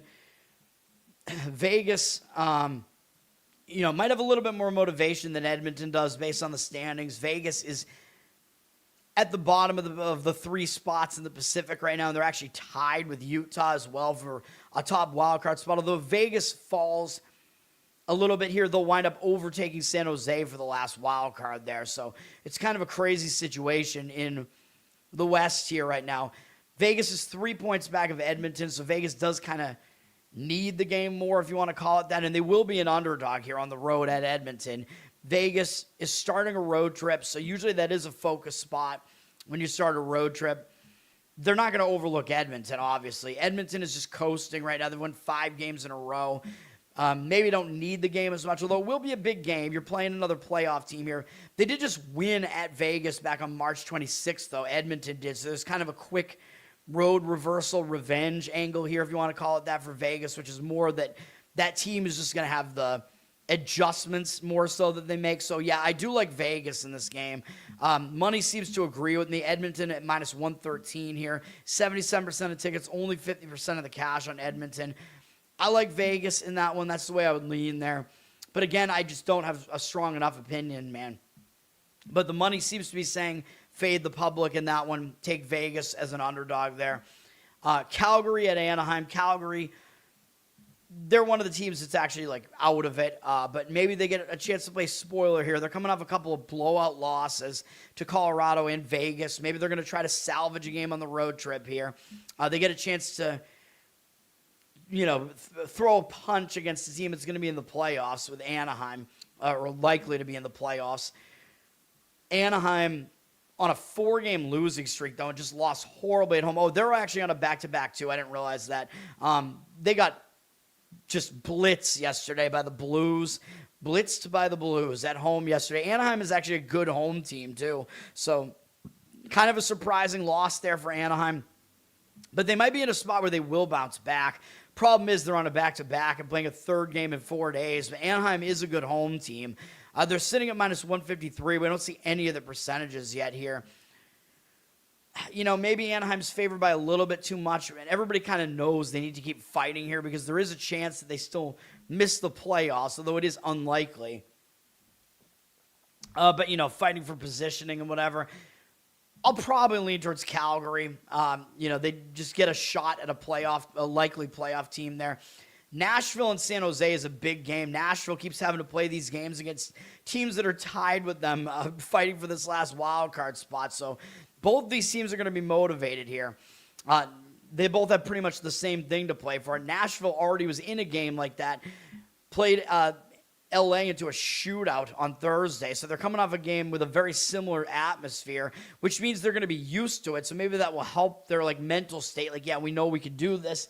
We can win these close pressure situations, so that's good. And they have to play LA again next, in LA again. But the problem is that was a big game against LA, so they're going to have to put in that amount of effort again against San Jose here. San Jose is hot right now. They've won 4 games in a row, I think. Yeah, they just beat Toronto. Didn't play yesterday. Just staying at home. So I kind of lean towards San Jose in this one. Even though Nashville is kind of used to the pressure. San Jose down to minus 114 here. 74% of tickets, 85% of the cash on San Jose. They only dropped from minus 115, so the money line has pretty much stayed around the same. Money kind of indicating on San Jose, and that one I kind of do agree with it, though. But I don't love the game at all either. And then Chicago's at Seattle. Seattle is kind of holding on for their lives here. Chicago is eliminated already. Chicago has lost a bunch of games in a row, 5 games in a row, lost in Edmonton in their last game. Maybe they will show up here to try to play spoiler, but Seattle's going to have more motivation, but you're going to have to pay for that motivation. Seattle has lost 3 games in a row. They lost in a return home spot from a very long road trip. That was a very difficult spot. They couldn't get it done against Utah. I mentioned that game. The spot that Seattle was in was just horrific, returning home from that long of a road trip. And a lot of times when that happens, the team will play a lot better in that second game back from the road. So I actually don't dislike Seattle here. I probably would lean to Seattle here. They're at minus 169, though. 69% of the tickets as well. A lot of 69ing in Seattle. Probably not of the variety that you would want. 81% of the tickets, although I think it's also an overrated position. 81% of the cash on Seattle as well. I agree with that money in that one. I'd probably lean to Seattle, but you got to do like a puck line thing with that one if you want that. All right, let's do NBA. We only have 3 NBA games today, and I don't like the NBA games either, although 2 of them are actually pretty good games, though. The first one is not. We have 2 afternoon games. Washington at Miami, not a good game. Washington has lost 4 in a row, but they did just give them 153 points to Philadelphia, losing by 22, so maybe they will show up with a little bit more intensity in this game against Miami. Get a chance to, not really play spoiler, but, Miami is fighting to avoid the play-ins right now, but I think Miami is almost guaranteed a play-in spot right now. I don't think they're going to be able to get out of the play-in. Miami did just lose to Boston on Wednesday in a blowout, and they're staying at home, so Miami probably also will show up here, but Miami, I don't know how much of an effort they're really going to give you now that they're almost guaranteed a play-in spot, and they're up to laying 18.5 now. 74% of tickets, 80% of the cash on the Heat. I know basically every one of the big favorites in the NBA won last night and covered, so the big favorites showed up really well last night, but I would not lay this. I don't want anything to do with the Wizards either, but if you force me to give you a lean, I probably would lean towards taking the points with the Wizards. I mean, Miami could just kind of come in and get the win without putting in a full effort there, you would expect. So, don't love the game at all. Amazon Prime at 3 p.m. has what I think is the best game, San Antonio at Denver. San Antonio, they still have a shot to try to get the 1 seed. They probably won't be able to do it, though. They're coming off a blowout win, basically, over the Clippers, now having to go into elevation. They're playing a 3rd game in 4 days and a 4th game in 6 days and a 5th game in 8 days, all in different cities, which is not easy to do. So the spot isn't exactly that favorable for them. Denver is just coming back from Utah and haven't played since Wednesday. So Denver's the more rested team here. Both teams are pretty much at full strength here. I think Denver does have a bit of an edge here, even though they haven't really been that good at home.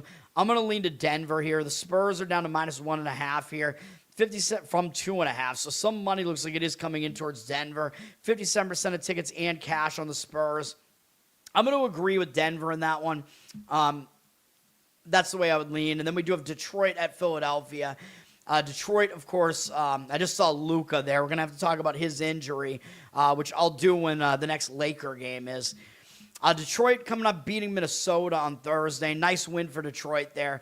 Detroit's still without Cade Cunningham, but they're playing pretty well still without him. Going to Philadelphia here. Detroit is pretty much guaranteed the 1 seed, though, so I don't really know what Detroit really has to play for here. Philadelphia trying to ensure that Philadelphia has a shot to miss the play-in, you know what I mean? Like, they could get into the top 6, so that's what they're playing for, but they won last night against Minnesota. So Philadelphia is on a back-to-back, which is not easy either. They returned home from a road trip in that game and still got the win against Minnesota, so the spot isn't great for Philadelphia here either.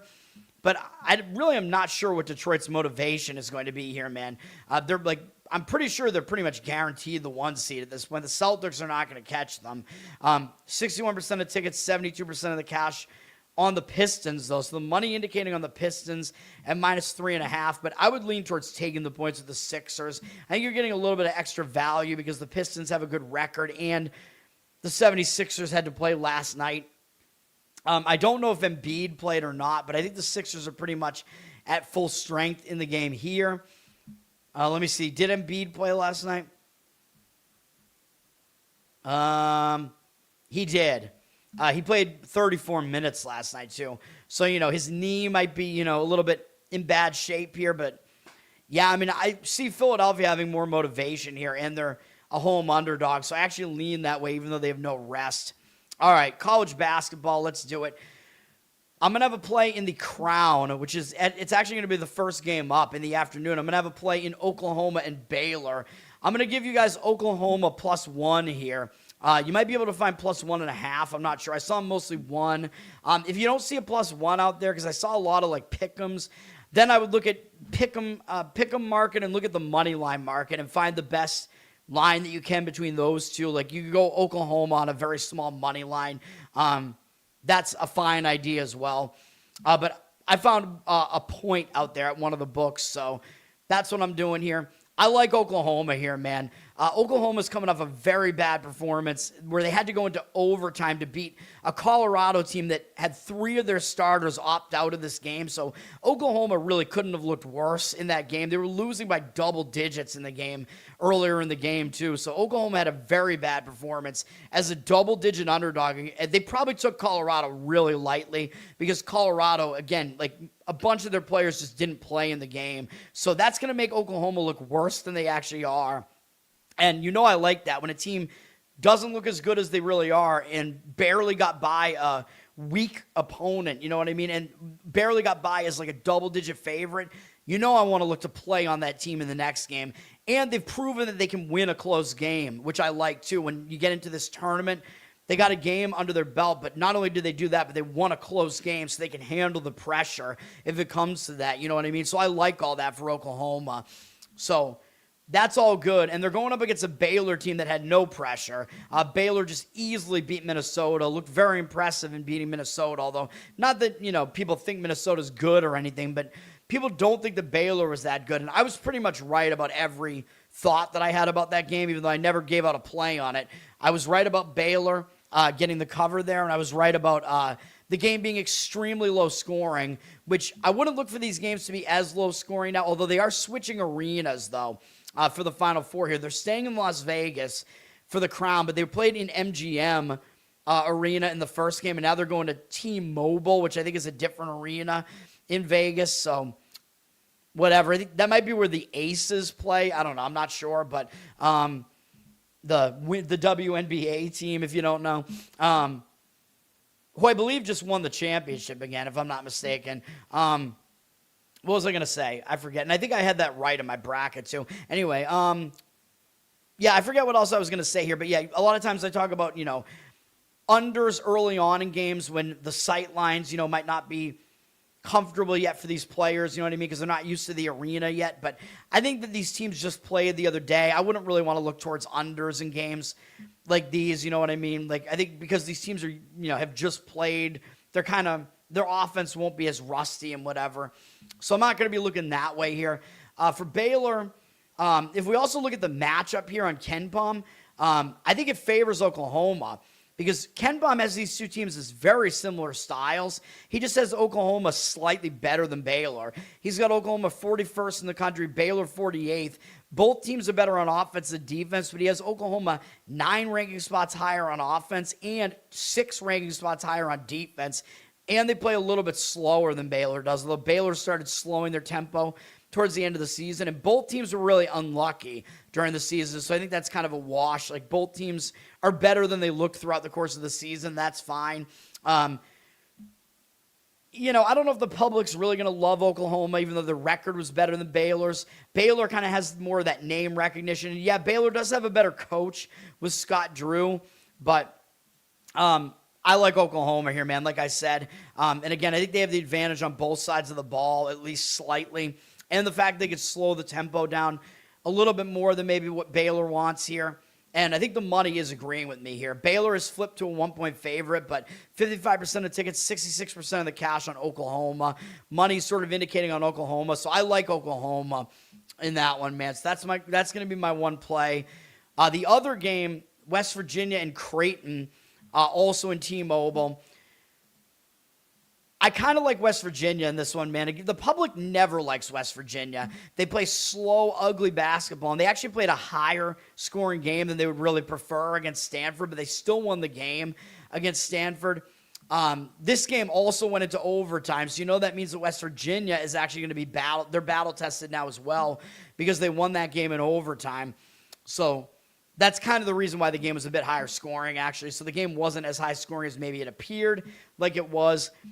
So I kind of like West Virginia coming off of that one, man, because now they're battle-tested, whereas Creighton, they had an easier win over Rutgers, although I don't think people will really be impressed, by that win over Rutgers, but still it was a no-sweat win for Creighton where they did not have to play in a pressure environment. West Virginia is going to try to slow Creighton down, which Creighton does not want. Creighton kind of a mid-tempo team. They were a decently balanced team, but West Virginia was the better team. According to KenPom throughout the season, West Virginia was actually better than them by 14 ranking spots. So West Virginia is very bad on offense, and they're really good on defense. So West Virginia is a very lopsided team. But they are the better defense here, and a lot of times I like the better defense in an environment like this as well. And they're going to try to slow the game to a crawl. They're one of the slowest teams in basketball with North Texas's former coach there. So, yeah, I do like West Virginia in that game. But the only thing is Creighton does still have that motivation that I mentioned in the first game where Doug McDermott is stepping down at the end of the season, right? So it's kind of like Creighton's probably going to want to try to win him the basketball crown, you know what I mean? They only need to win 2 more games to give him a good send-off by winning the crown. And these teams are playing for NIL money and stuff too, but all those teams have that motivation. But Creighton has that little extra motivation because they're playing for their coach here. And Huss will be taking over as their coach next year, who is the former High Point coach up through last season. He's been the assistant for Creighton this year. The money seems to agree with me on West Virginia. They're a 1-point favorite. 58% of tickets, 53% of the cash on Creighton. So Creighton looks like kind of a public side here. You could probably make the argument West Virginia should maybe even be a little bit stronger of a favorite here. They played a tougher conference, dude. And I know we're fading a Big 12 team, fading Baylor here, but Oklahoma obviously was very battle-tested in the SEC as well. Creighton, not so much in the Big East. Pretty weak conference, man. West Virginia in the Big 12, that was a gauntlet. So West Virginia definitely has faced a stronger strength of schedule. So I like West Virginia. I just worry that, Creighton, that play, trying to win for your coach there in his final season there is a pretty big motivator. So I just don't really want to step in front of that. All right, and then we got the Final Four. I guess what you guys all wanted. I thought I was going to give out a play in Illinois, but I'm not going to do it, man. I don't like what the market is looking like. So the first game up is Illinois and UConn. All these games are in Indianapolis at Lucas Oil Stadium, the Colts Stadium. So we got to talk about the sight lines here, which is when these teams are playing in these massive cavernous stadiums, a lot of times their shooting will be off early in the game. And these teams have been, resting a little bit as well, so the offenses might come in a little bit cold. So looking to go under in the first half of these games is definitely an approach here because these teams might not be able to shoot as well. The problem with this is you don't really have, you don't have Alabama in the Final Four or anything like that. You know what I mean? Like a team that shoots a really high percentage of their shots from three could really be affected by it. I did actually have an Alabama under in that Final Four that they were in, and it hit, but it was, really close. And I think the first half actually would have lost, but I went full game on it because I was also factoring in, I think, UConn's defense in that one that year. So, yeah, it barely got there. That was that fun event that I was at with, Joe Ranieri was there, Chris Thurston, C.T. Betts, Kelly Stewart, Kelly in Vegas. All those people were there, and it was a, collaboration of handicappers there, man, and everybody won their bets on that game. A lot of people had, I think a lot of people had maybe UConn to cover in that one. I forget, and they did wind up covering. I had the Alabama under. I think a lot of people had under in the game, and all of them hit. And they were all, dramatic finishes. They were all really close. So everybody was going nuts, winning their bets at the end. Anyway, and I had a Major League Baseball under that I won that day, too, that nobody cared about. Anyway, back to this game, though. But yeah, the sight lines could be an issue, but none of these teams heavily rely on the three, and Arizona hardly takes any. So I don't think any of these teams are really going to be that affected by it. Now, Illinois, it looks like they opened as a 4.5-point dog. That's not accurate. They never did. They were about a 1.5 point favorite. It went up to 3 on Illinois, and then there was some buyback on Connecticut. And it looks like some of the money is coming in on UConn now, with Illinois at -2. 56% of tickets, 63% of the cash on UConn. Money looks like it is kind of indicating on UConn here, but I still like Illinois here, man. Illinois, they're playing closer to their environment here. They're playing in Big Ten country in Indianapolis, so I think they will have a little bit of a crowd advantage here, even though UConn probably will travel okay. But UConn, dude, I mean, they just beat Duke, and I know there's this thing where like the last 5 or 6 teams that knocked Duke out of the tournament all lost their next game. So yeah, there's a little bit of history going against UConn for that reason. But people are going to think UConn's better than they are after they beat Duke. The first thing that I heard was everybody saying, how is Illinois favored in this game against UConn? Like, nobody actually thinks Illinois is the better team, but they are. The odds makers are telling you that. I'm going to close some of these MLB tabs here. Ken Baum is going to tell you that. He's got Illinois as the 4th best team in the country now. They're the best offense in the country. And their defense has actually been playing well during the tournament, believe it or not. Well, you've seen it, not that they've faced absolute offensive juggernauts, but Houston's really good all around, and Illinois was really impressive against them. They're still not, they're still the least defense remaining. They're the 20th best defense according to Ken Baum, but that's still not bad, and their offense is great. UConn is 26th in offense, so that's not great. So UConn is the worst offense left, and the second least defense left at 9th. UConn can definitely struggle to score at times, man. And I think Illinois does have some other advantages here. I think Illinois runs a little bit deeper. They have an 8-man rotation where they have these guys coming in and out. They got Stojakovic, Page's son. He's not even a starter for them. He comes off the bench and makes shots and stuff. So, Illinois runs deep, which is good. They got all these big guys. Illinois is actually the tallest team in the country, I'm pretty sure, by average height, believe it or not. They got 2 7-footers in there. They got, the Eastern Europeans in the middle there. UConn, they're not a small team. UConn has, I think, Reed as their big man, who's been playing really well throughout the playoffs. But I think Illinois might just be a little bit too much, man. I just don't really see, even though UConn's defense is good, Illinois' offense is a lot to try to stop. They can do everything pretty well on offense, and they absolutely demolish the offensive boards. Illinois, I think, is the best offensive rebounding team in the country as well. So they have some really good offensive metrics, and that's part of the reason why their offense is so good is they get so many second chance opportunities. It's I think they get offensive rebounds on more than 40% of their offensive possessions, or something like that. Or 40% of their attempts to get the rebounds or whatever it is. And UConn might not be able to quite have enough to battle Illinois to that extent, on the interior there. Illinois also, I don't believe they turned the ball over much, and that was Duke's total undoing. That's the thing. UConn should not have won that game against Duke. I'm sorry, but Duke dominated the entire game. Duke was winning by 19 points.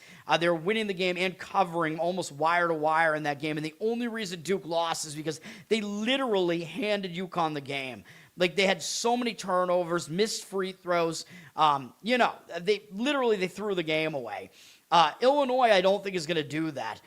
Illinois is a little bit more experienced, although I know their best player, what's his name again? I can't remember. Dude, why don't I remember anybody's name anymore? I'm bad at this. I used to remember everything. Their best player, he's a freshman, Keaton Wagler. Wagler, however you pronounce it. I believe he is a freshman, although he is super talented, yeah. But yeah, UConn might have a little bit more on the experience side as far as but they really only have 2 really experienced guys there. Karaban, I know they have the championship pedigree there with Karaban, and they have the better coach with Dan Hurley. So there is all that. So that makes me worry a little bit about Illinois.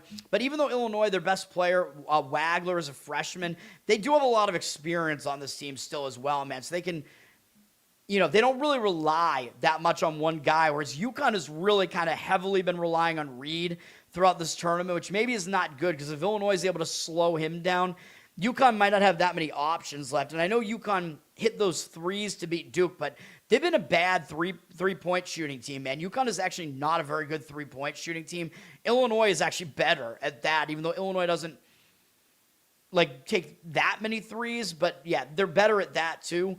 And again, Illinois, I don't think they're going to turn the ball over. That's where I was going with that. Duke lost the turnover battle 13-5 to UConn. Illinois, in the turnover department, they basically don't turn the ball over, but they never get turnovers either. But in their never getting turnovers, they don't commit that many fouls. That's the thing. Illinois, I think they're worst in the country at forcing turnovers, but it's because they don't even try to do it. They're going to play defense, but what they try to do is just, play solid defense without getting overly aggressive. And in doing so, they don't put teams at the free throw line very often. I think with Illinois having all those big men, I think Illinois can win the free throw battle in this game that way as well. They usually do. So I think that might help Illinois when it comes down to it as well. So yes, I do like Illinois here, but I worry about, the coaching, the experience a little bit. So I can't quite get there with this one. But I do like Illinois in the game. So I think I kind of covered everything I wanted to cover in that one. And then, the game of the century or whatever, Michigan and Arizona. Everybody basically saying this is the de facto championship. But I think what we want to do here is watch the games today, enjoy the games, and then whatever happens here, I think we can fade the winner of Michigan-Arizona in the championship, believe it or not, because they're going to be a favorite. They're going to be a 4 or 5 point favorite probably, whatever matchup we wind up getting. And I think there's room to fade because everybody's just saying, Michigan-Arizona, whoever wins this game is going to be the champion, right? People are just completely ignoring these other two teams. When you have a setup like that, a lot of times you do want to grab that other team as the underdog because they're being just massively overlooked. And the team that wins this Michigan-Arizona game, they're going to be on a quick turnaround time, and they're going to be beat up. This is going to be a physically punishing game, dude. Both these teams are excellent on the interior. They're both physical. They both have size. They both get there on the interior. Now, I do like Michigan in this game. I'm sticking with my bracket here with Michigan. Of course, the best outcome for me would be Michigan beating Illinois in the final. That would be the best outcome for my bracket, I think. But, I'm not just sticking with it for that reason. The money is coming in on Michigan. They're up to a 1.5 point favorite. 62% of tickets on Arizona, 59% of the cash on Michigan. By the way, I think KenPom has Illinois is actually a 3 or 4 point favorite in their game, just so you know. And so the analytics guys actually like Illinois and Michigan a lot. Although, maybe the analytics guys are overrating them a little bit. But KenPom, I think, has Michigan as about a 1 point favorite in this game, if I'm not mistaken. Both these teams are great. They're both top 5 on both offense and defense. They're both really similar. They're both a little bit better on defense than offense. Michigan, I think, is more versatile, though, which is what I was going to say. So the money is coming in on Michigan, 59% of the cash on them, 61% of tickets on Arizona. The public has kind of just favored Arizona between these two teams throughout the course of the playoffs because they didn't like how Michigan finished the season. They didn't like Michigan losing to Purdue. Michigan kind of just sleepwalked through the end of the season, but Michigan has obviously turned it on in the tournament, man. They've looked good, but also I think Arizona might be getting a little bit more credit because they beat Arkansas and Purdue. Michigan had an easier path. There's no doubt about that. People might give them credit for beating Arizona, but they're not giving them credit for beating Tennessee. But Michigan absolutely demolished Tennessee, dude. And Tennessee is a good team with a good coach. And Michigan doing that to them, that impressed me. Even though I thought Michigan might be able to win and cover that one, blowing them out like that definitely impressed me. So I might actually make the argument Michigan's been the more impressive team in the tournament here. Arizona did almost lose to Utah State, so they've been closer to losing, although that does mean they're more battle-tested. And Arizona was losing at the half to Purdue. So I know, there are a lot of handicappers that like Arizona. A lot of the guys I follow seem to like Arizona in this game, so I worry about that because it seems like it's actually the majority of them like Arizona here. But the only argument the main argument I see for it really is because Arizona just had another kind of close-ish game, but it wasn't really that close by the end of it. They wound up winning by double digits against Purdue. So, yeah, they're battle-tested. Yeah, sure, I guess. But, both these teams are coming from the top two conferences in basketball. I might make the argument that the Big Ten is better because it's deeper. Like, I think the kind of mid-tier and bottom teams in the Big Ten might actually be better than the mid-tier bottom teams in the Big 12. It's just the Big 12 at the very top might be better. But of course, there were some, I think there were some injuries going on there as well for the Big 12 towards the end there. Yeah, with Texas Tech and Iowa State, so whatever. I'm rambling here, but Michigan, one thing they do have is they have more versatility. Like Arizona, they don't really take threes, so if it comes down to them having to do that, I don't know how good they're going to be at it. And Michigan is actually good at defending the three. As I've shown you before, they're like top 20 in opponent three-point percentage, even though they actually give up a lot of threes. But Arizona, that's not their game, so I don't think Arizona's going to be taking a ton of threes unless they fall behind. And if that's the case, if Arizona's playing from behind, Arizona's not used to that, dude. And that could be the case because Michigan could definitely score in spurts. So the other thing about these teams is they don't allow kill shots, which is when a team gets 10 points or more. Both these teams, I think Michigan allowed 3 all season and Arizona allowed 2 all season. And for the most part, they were in situations that didn't even matter, like kind of like garbage time, whatever. And I think neither team lost any of those games either. So it didn't even really matter. But I think Michigan goes on more kill shots themselves. So they're a little bit more offensively prolific, in my opinion, than Arizona is. Michigan has more versatility. Like I said, they actually do shoot from range, as well as, trying to dominate on the interior. Maybe you make the argument Arizona's a little bit better on the interior, but I don't think it's by that much. It could come down to who gets into foul trouble, though. Michigan, you don't have to worry about Mara getting in foul trouble, which seems like it is a little bit of an issue with him, but he got some bad foul calls called against him in that game where one of the games in this tournament, he was out of the game. Well, actually, the game against Duke, which people are going to point at during the regular season, oh, yeah, Michigan couldn't beat Duke, so they're not going to beat Arizona, right? I don't know about that because Mara was in massive foul trouble in that game, and it was a very Duke-heavy crowd in that game in Washington, D.C. I don't think you really take that much away from that, man. The crowd here is, it's going to be Michigan-heavy. They're playing in Indianapolis, so they're in Big Ten country. Arizona's got to come in. Arizona's actually coming in from the Pacific time zone because they just played out in San Jose, whereas Michigan just played in Chicago. So Michigan has a better travel spot here. They're just staying in the Midwest. Arizona having to do more travel here and go a little bit out of their environment, which that's kind of the knock, right? Like these Pacific Coast teams, they don't win the tournament. And I don't want to overrate that concept, but I think a lot of it has to do with the travel that's involved. And they wind up getting into this environment that they're just not as familiar with. You know what I mean? So maybe that's a little bit of an issue. So I do think Michigan has a little bit of an edge there. But again, the versatility of their offense where they can make more shots from the outside typically. Although Arizona has made, they've had some games where they hit a lot of threes, but I think that was more of an outlier than anything else. Like you're going up against a good three-point defense. Like if Arizona's going to be taking more threes than they usually do, I don't see them doing what they did in some of these other games, like hitting 50% of their threes when they're just not used to hitting the threes. And against Michigan, I just don't really see that being the case. Now, Arizona does run a little bit deeper. I'll give them that. They have like an 8-man rotation. Michigan typically kind of like 7. But they're more rest. Like the rest will help Michigan out here, man, because both teams haven't played since the weekend. So that'll help as far as that's concerned a little bit, I think. Arizona, some of their better players are younger as well. So Arizona is a little bit more freshman-laden than Michigan is, even though the best player on the floor, I think, is a freshman in Lendeborg from Michigan. Yaxel Lendeborg, man. You expect this Norwegian Viking metal, like Norwegian metal guitarist or something. But no, he's a Dominican with an afro. I don't know how the fuck his name is Yaxel Lendeborg. I have no idea. It's kind of hilarious, but he's the best single player on the court. So I'll give Michigan that, but Michigan is not just him, man. Michigan obviously has depth. Both these teams have depth. There is, of course, experience on both sides. Arizona's got guys that are, like Bradley, I think, is a senior. They got some other guys that have experience. Michigan still, I think, overall has more experience, though. And I think I have to give the coaching edge to Michigan here with Dusty May. I think I prefer him over Tommy Lloyd, man. I mean, Lloyd, the knock on him was, oh, this guy can't get by the Sweet 16.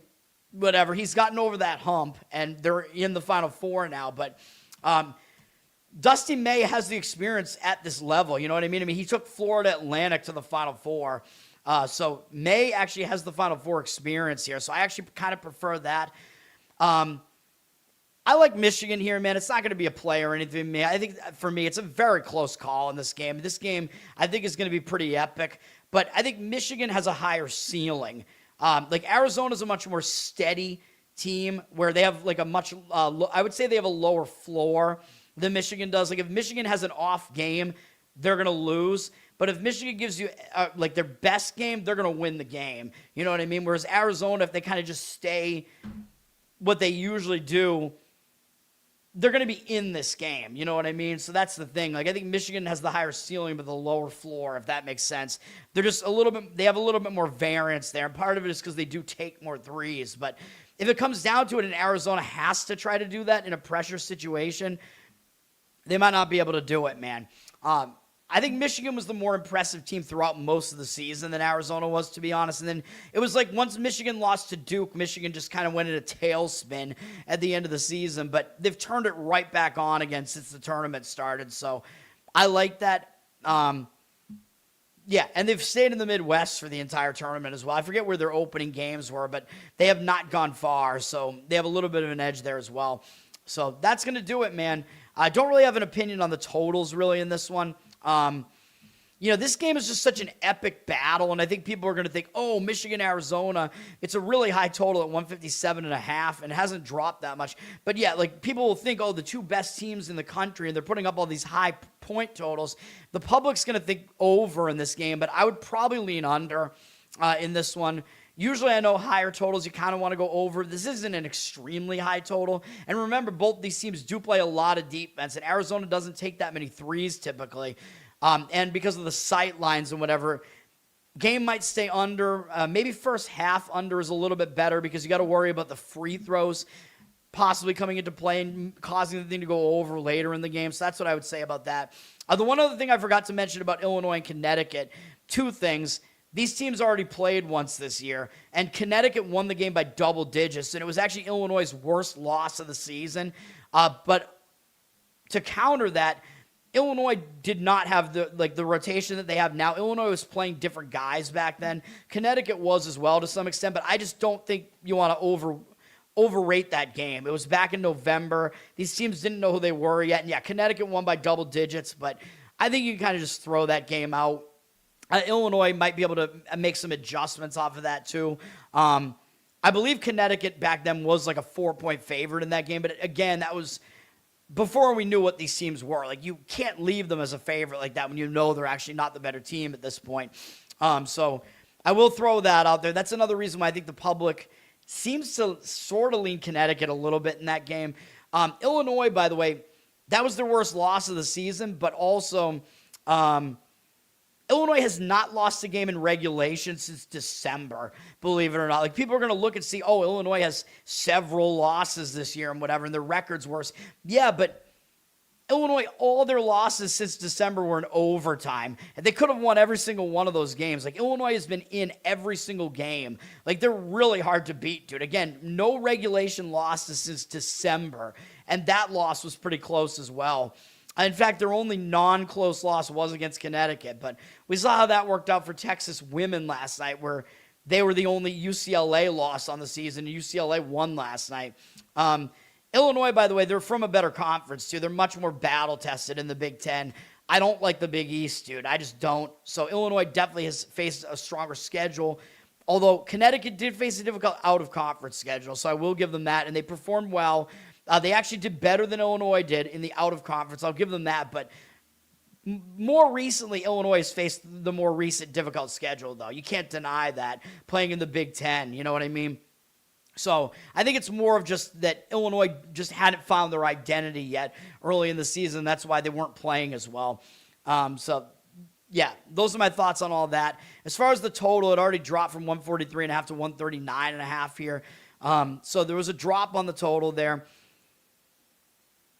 I think it might have gone a little bit too far here. We have 58% of tickets and 61% of the cash on the over. I worry about overs in these big cavernous stadiums because the shooting might be a little bit off.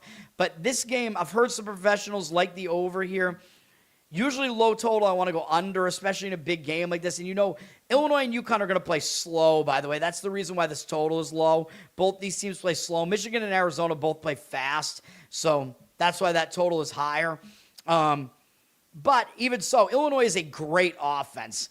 And even though Connecticut's defense might be able to slow them down a bit, I don't really want an under in an Illinois game, man, where their offense is really that good. I think the first game these teams played actually went under, if I remember correctly. Let me see. It landed 135. Is that what that is? I can't do math anymore, man. But Illinois had a horrible shooting game, and that's another reason to maybe like Illinois here. They shot 32% from the field in that game against UConn. Like, they're not going to do that again, man. And they only made 6 3-pointers. I think those are just outliers, man. So I'm not going to put much weight into this game at all. The total was 150.5, by the way. So you could make the argument that that total was just kind of ridiculously high, really. So the fact that this total is so much lower, maybe it is an over-adjustment, and maybe there is some value looking towards the over in this game. I still don't want it, though. I don't want any part of these games. That's going to do it, man. Well, actually, again, the closest that I am to making a play is still Illinois, though. I still like Illinois. I'm going to root for them because I don't like Hurley. I don't like Connecticut, but I just couldn't quite get there with it in my mind, man.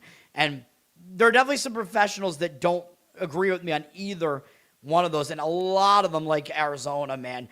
But hopefully we can get it done for my bracket purposes. That's going to do it. Once again, the plays today are the Reds in the first 5 innings on the money line and Oklahoma +1 in the college basketball crown. Let's get back on the winning side, man. We got to break this slump. I mean, in this business, there are downswings and whatever, and you got to be able to handle it, mentally, whatever. Don't change what you do. Just keep going. If what you do has worked for a long period of time, you're going to turn it around at some point. So let's do it. Learn to Toad on Twitter. Learn to Toad on Instagram. Like, subscribe. Give me good replies on the channel here. We're on audio as well. Listen over there. Apple, Spotify. Give me good reviews over there. Covered in Uke is my Uke channel. You can go check that out. Patreon.com/LearnToToad, and hopefully I can start giving people more content at some point and make them content. And Losercast will be back on Tuesday night. That's it. Let's have a good Final Four Saturday, man. Enjoy all the games. Let's actually win. And that's going to do it. Peace.